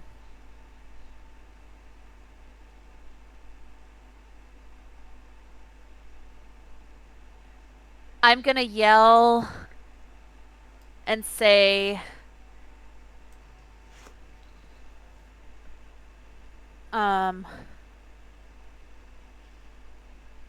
like, just really loud so that he knows somebody's in here. Like, he's down here! I'm pretty close! And then, use hold an action so that if he comes that direction. Yeah. Once he's like to here, yeah. Okay. Then I attack. Okay. With my dagger of return. With the dagger of okay. Yeah. Helena, you're up. She said BRB in the chat. Okay.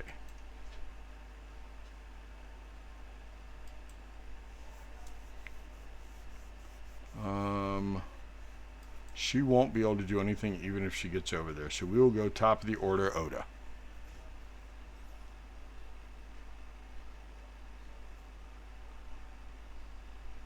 All right. We could just have her dash down the stairs. Get to the bottom of the stairs. I'm gonna actually So hold it, move her back for a this guy second. Which guy? He's under the stairs. We just is that where he is, or even have her dash to here. That's what I was thinking. Have her dash to there to where she could then always use a spell if she had to, because she'd be within range and stuff. You know what I mean? Yeah. So we'll put her here. Lets her see better. That makes sense to me.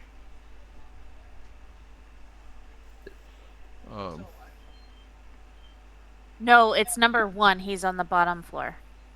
Oda's dead. I just didn't feel like putting anything on Not him Oda. when everyone's Oda's not surrounded. dead.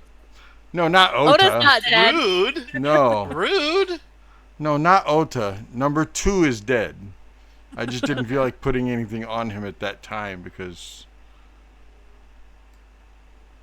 Because Oda was sitting on his head. Yeah.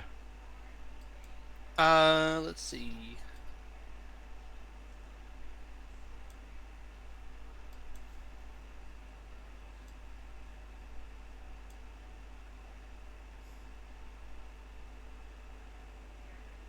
I am going to run up to the banner here and jump over it and land on my little tootsies, and then get going on the first floor. Because as a monk, you're allowed to drop that far.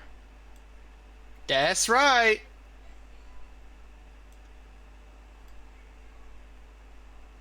Why didn't you lock on top of him? You should have locked on top. Okay. Okay. And when you drop down to the bottom, how far can you get, Mr. Ota? Let's see. Let us see.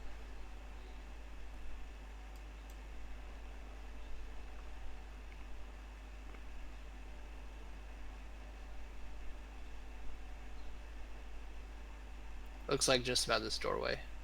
Okay. And that means you see him. Yep. And I'll take the dodge action just in case he tries to come at me. Okay. So, Zaya, I'm letting you make this rule. Okay? You have DM'd. Okay? But I'm curious what you think. You are upstairs. I mean, he can't even see you anymore. But you being above him over near where Arden is, but above, do you think he could see Oda and go back to fight Ota? Or does he have to keep moving farther away? Because he can't see you anymore.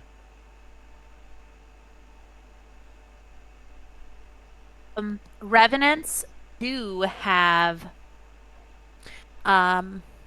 Vengeful Tracker. They know the distance to and direction of any creature which it seeks revenge, even if the creature and the Revenant are on different planes of existence. Yeah. So it would know the direction that she is. Yeah. I would say since technically they couldn't have been turned undead anyway, I think it could turn back. Okay. Sorry, Ota. I'm dodging. Hopefully that'll do something, like get rid of a crit maybe. It'll come shoot. towards you. My held action's not going to happen. Because he's right there. Because he won't get far enough. He won't get far enough. I said I wanted him when he was here. Yep. Because that's 20 feet. Good news is, Ota, there was not a crit. Because he rolls a disadvantage. Why? Because I'm dodging right now. I'm Okay, focusing okay. on dodging. Okay, good. So then the first attack is a dirty 20. At No. disadvantage? No. Sorry. You can't hit him, Arden, from where he... My held action, Does my a trigger was when he gets here. Does a 15 hit you, Ota? It does not. Okay. See, it was worth it. Is the second attack at disadvantage also? Yeah, all attacks made against me until the start of my turn. Okay. This one, though, is a dirty 20. Okay, it does hit. I'm sorry, no, I'm still wrong. It's a fucking math. 18. That still hits. Okay. And that is 11 damage. Okay. And it is now Gildorn's turn. You would hear in your head, Gildorn. He's not directly below you anymore, but not. You could jump over, or you could run down the stairs. Watch out for the trap.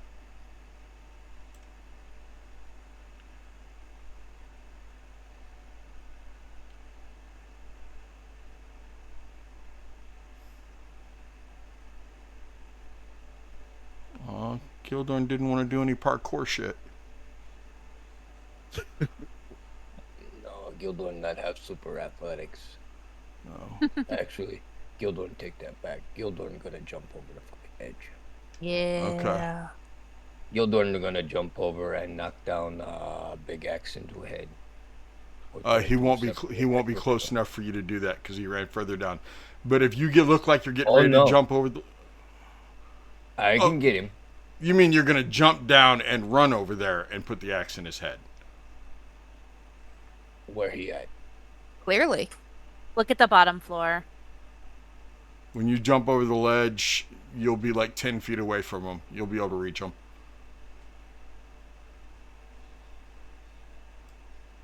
Because jumping over the ledge will put you... Oh, he ran back in the thing. 10 foot will put you right there. You'll jump over the ledge. You'll still have a good 15 feet, and you'll be able to reach him, no problem. Yeah, but I can't, like, parkour. I can't... Parkour! No, but you do get advantage. You do get advantage. Because there's a little tiny monk on the other side of him, but we're not judging by his height. We didn't say that's what was tiny. Wow! I thought we only compared Gildorn to Sahar. That's Oof. not even I was talking about his feet. Oh, his feet, yes. You know what they say about big feet? You have big shoes? Big socks. Oh, okay.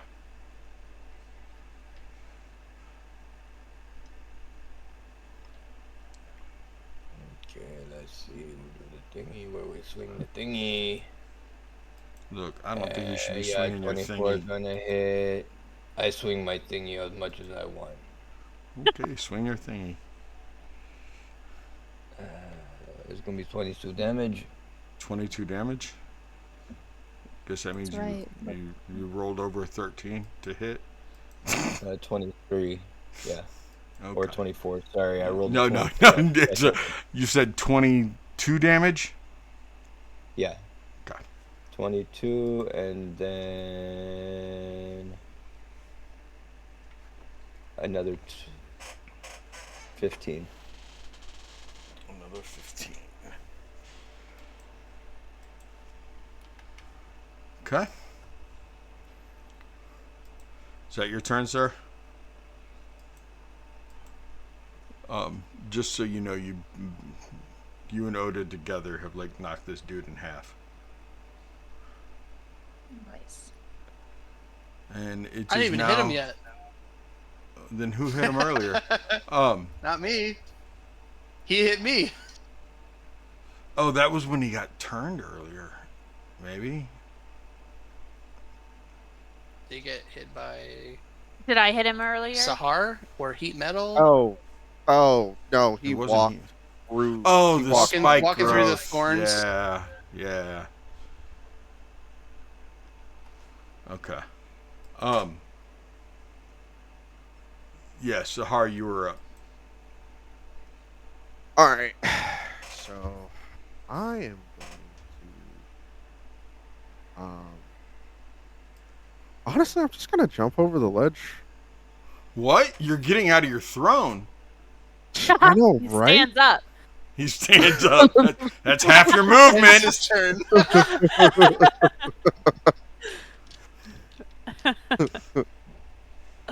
Like, how far up is this anyway? Like, what, 10 feet? probably- 20 feet? Yeah, it's a good 10. 15. It's a good 10. Or 10 feet? Well, over the railing is close to 15, yeah.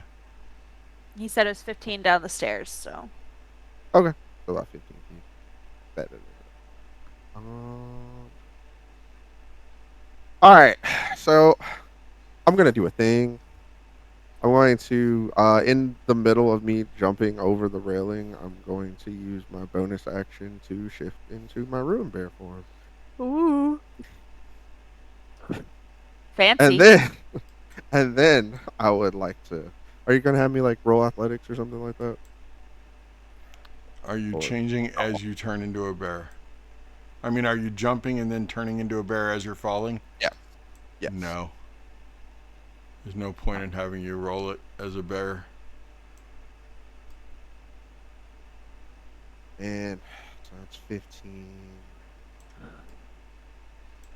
Oh my god. You know what? Calculator. Hell yeah, brother. Bust that thing What a out. calculator. And I got 25 feet of movement left. You got Dorothy Vaughn over there? That's 5. Nobody got that. Okay. Isn't Sahar 10 feet? Is he? Is that 10 feet? He's Oh always no, been I bigger haven't than done. us. Ooh, excuse. That is only when I do ruin and enlargement. That's when I become Oh, large. so normally you're just a 5-foot bear? Yeah. Basically, yeah.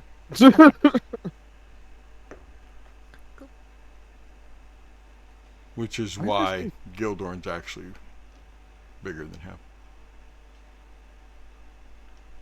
I don't know if I'm doing this correctly. Hold on. Why does it say just 10 feet? Why is That's it 10 not feet. going? I know, but why is it not going? Well, it would take you to here, basically. Okay. You know Because what? you were like right here. Yeah. That's So because the that's squares are messed up. and basically, I'm trying to use these 25 feet. So that would like what put me right next to Arden essentially, or a little ahead of Arden. Yeah, so this would move you 15 to 15. There, you're right That's on there. 20. Yeah, like 25 is here. All right, cool. And then I would be 20 feet from Ota. Oh, Ruin Bear water form. That's what I meant to clarify. I'm in my water. Okay. And since I am within 20 feet of Ota,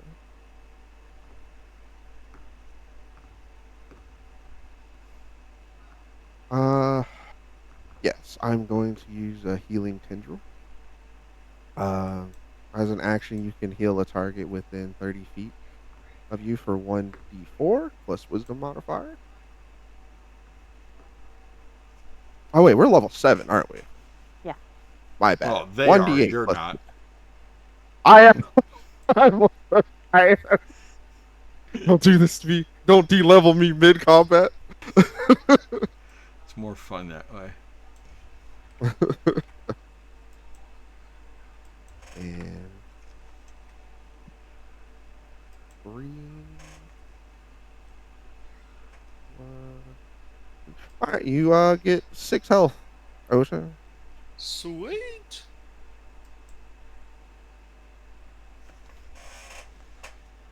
And I end my turn. You're done with your turn? Yep, I'm done with my turn. Okay. Esmeralda.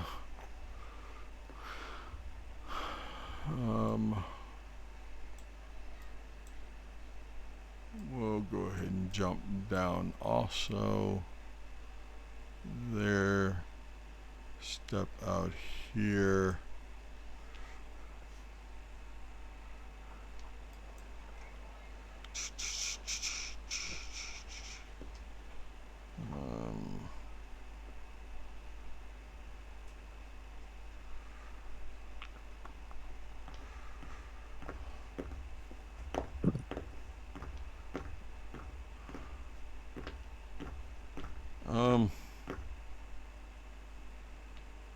Yeah, she'll do firebolt at him.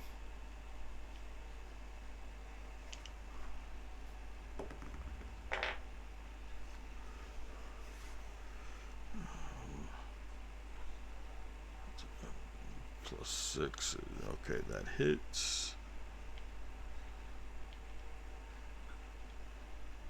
See if it's going to be as weak as the last time.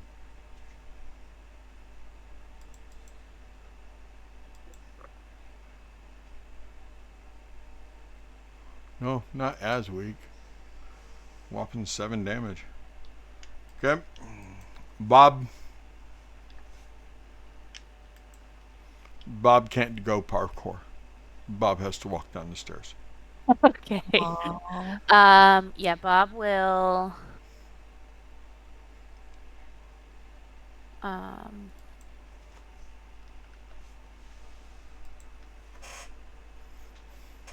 that's 30. Okay, yeah, Bob's gonna he's just gonna dash, get to here.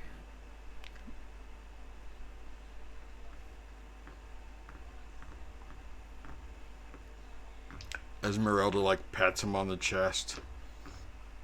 Looks like we got him, Bob. Not that you can answer me. Not that you even know I'm fucking talking to you.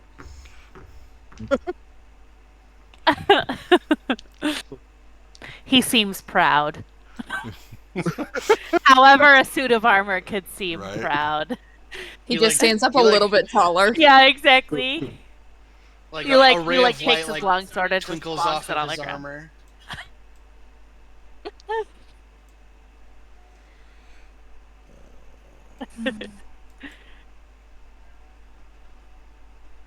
I wish Bob could talk. I imagine Bob would talk very similar to the way Gil talks. Only very robotic. Yes. Okay, Zaya, he's like, you're up. Bob needs to swing. I picture him like Baymax from Big Hero 6, but like in the cadence of Gil. Yeah. Arden, you're up next. Helena's on deck if she's ever back. I have her spells, so I can do it for her if you want. Okay. Listen, the smart idea for Zaya would be to run down the stairs. However, Ruth wants her to jump over like everybody else has done. Oh, she's gonna fucking break an ankle. Exactly, which means I would only give this to be the only time I've taken damage. It's my own fault, but I kind of want to do it just to do it. Go for it. Do it. Yeah. Give me that. What do I need to roll? I need an acrobatics roll. Oh, it's gonna be.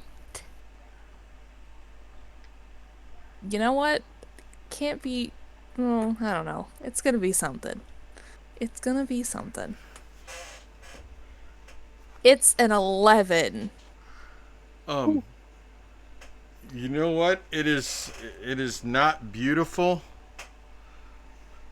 but you will only take 1d4 damage. Okay. And it wasn't because you sprained anything. It was more like you don't know that you're supposed to like bend when you land and roll and stuff like that, and you kind of landed a little hard. Oh. But it doesn't make you limp. It just man, that hurt. We don't do that. There's reasons why everybody else does that, and I don't. You learned a lesson. She like gets up and she goes, I just Oda do this all of the time. Oh. I'll make it look easy, don't I? Your spiritual weapon comes with you. Oh, it does. Wonderful. Alrighty. Is that movement? Is that action? What is that? That is it. That for you. That I will let you choose either half your movement or an action. I will take. Can I do half my movement? Yes, you can. And with that, can I get to where like Sahar and Arden or no? You can get to the doorway at least to where you're like 5 feet behind Arden. Okay, do I have line of sight of the Revenant? Yes or no? Give me a perception roll. Let's see. Perception. Because there's people between you and him, and he's in a doorway, and there's a chance. Nope. Okay. Arden Jamie, your dice have betrayed me tonight. Oh. I've rolled 2 compliments. I've rolled 2 nat 1s. Give them some You compliments. need to be They're thankful feeling that needy. that nat 1 came now for perception and not when you jumped that ledge.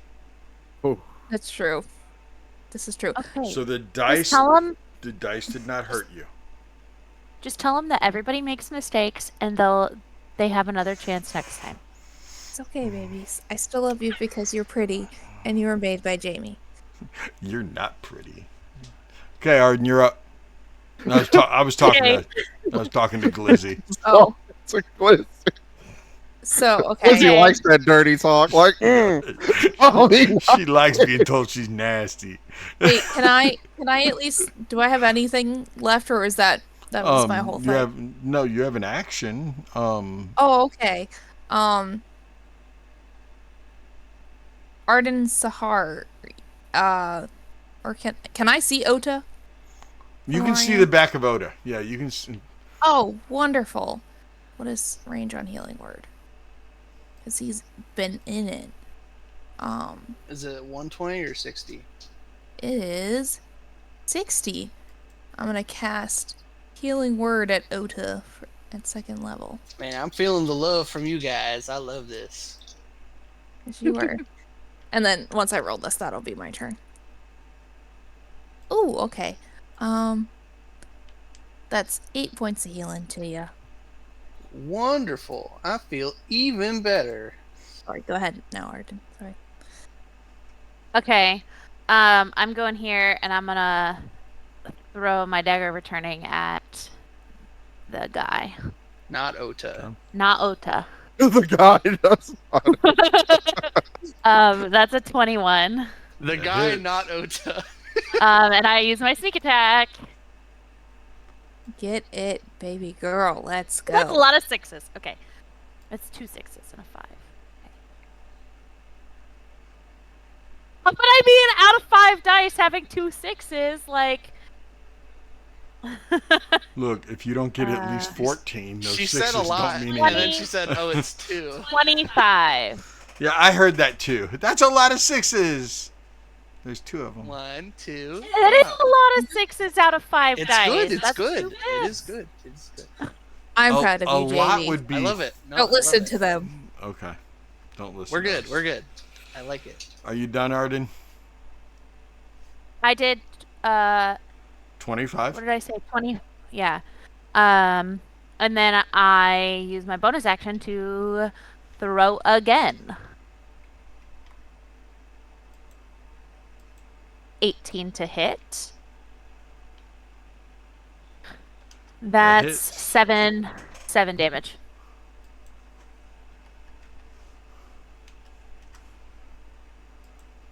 Seven, And then not I'm gonna 73. Yeah, 7. Yep. And then I'm gonna step off to the side so Sahar has a path. Yeah, over Oda. Yeah. Okay, Helena. You can't It do works anything 'cause now I'm because small. you don't have Okay. range. If Well, she actually, you goes know all what? the way If she over goes all the way here, down. and she... No. My question is, if... Seti, my question is, if she goes to that spot, can she see him? Because if she can, then I can use Magic Missile. Hold on just a Because second. it's 120. I just need to know if I have sight. I need to figure it out myself. It'd be basically like that. Nope, not that corner. The first corner. Because that's... If you look at the map, it's that cul-de-sac. She would be before that cul-de-sac. So she'd be right... Oh, it'd be Here. this. Yeah. Would she be able to see through that path? Move that for a second. I'll make you do the same thing. Give me a perception. I mean, Okay. if you do, you'll see like an arm, a shoulder, something as he's fighting. But still, that's something. I mean, Magic Missile just hits. Yeah, So exactly. So give me a perception. 3. You see Gildorn.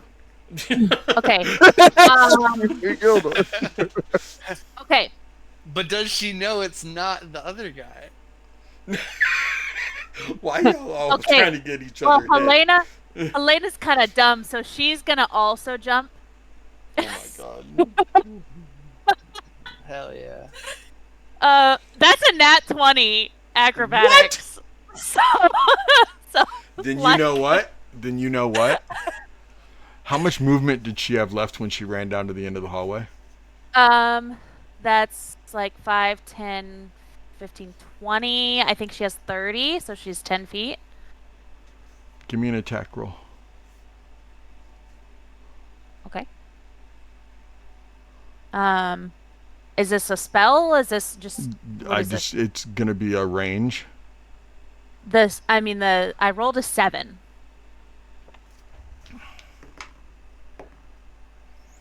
Okay, because it sounds cool, and she's not here to get credit for it, but you and I are. Damn. Hey, she ran down there, didn't see, saw Gildor, knew he was fighting, backed up, ran, jumped over the ledge, and then fired magic missile. As she was falling, Okay. with that nat 20 acrobatic, she was able to tuck and roll. Yeah, that's right. Okay. So you want me to roll magic missile damage? Yes, ma'am. You and I get credit for it, not her. Hell yeah. High five, Seti. Okay, so it's 3d4 plus 3. And because 5, it's 6, 7, 10:02. 8, 9, 10, 11, 12. 12 is my total. 12 force. Okay. That puts us at the top of the order with Ota. Ota, he has enough hit points that you could kill him, but you got to hit him. And you're going to have to hit him several times. I hope I hit Good him. thing he has advantage.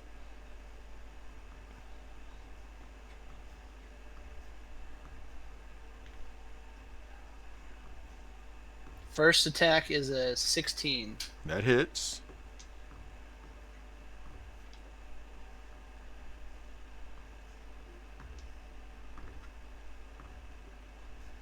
We got 10 slashing damage and 2 fire damage. Second attack.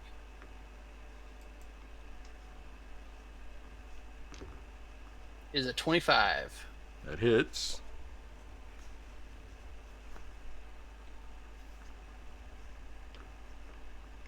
Ten more bludgeoning damage. And we're gonna flurry of blows. Because he's still standing. Yes, he is. Get him, Oda. 19. That hits. 6 more bludgeoning damage. And last hit.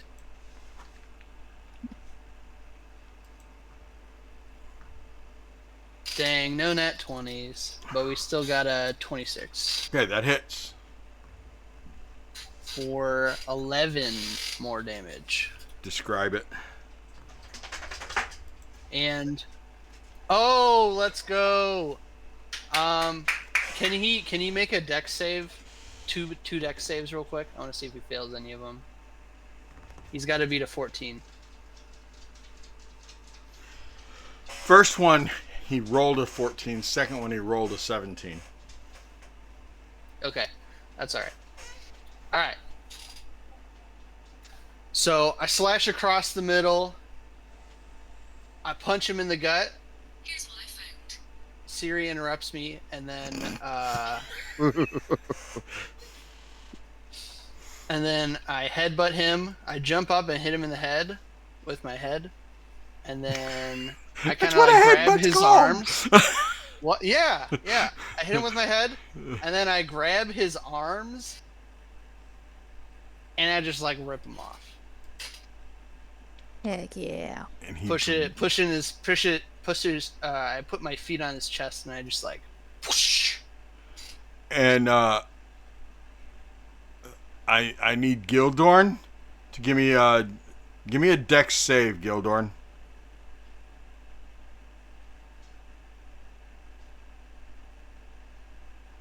$16. Okay. the body stumbles into you and you grab it.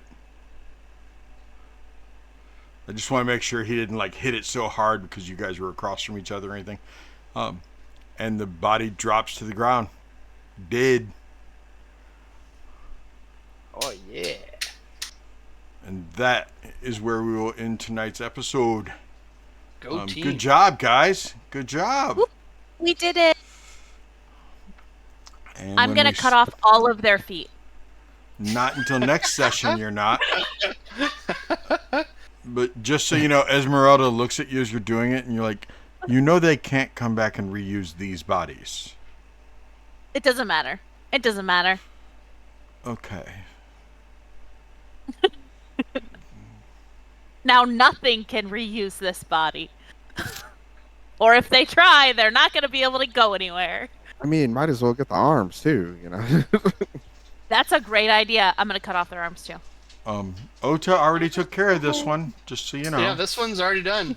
Already did it. Don't forget the one that's missing a head. It still has its feet and idea. arms.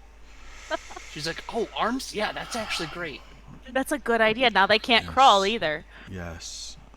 Zaya just shakes her head as she's like rubbing out her like knee and her ankle where she landed, and she's like, ow. I explained my logic to Gil again, even though he was with us at the carnival. I'm like, Gil, remember, Norman told us that we have to cut off their arms and feet, well, their feet, but now we have to do arms and feet so that they can't come back and chase us. Remember?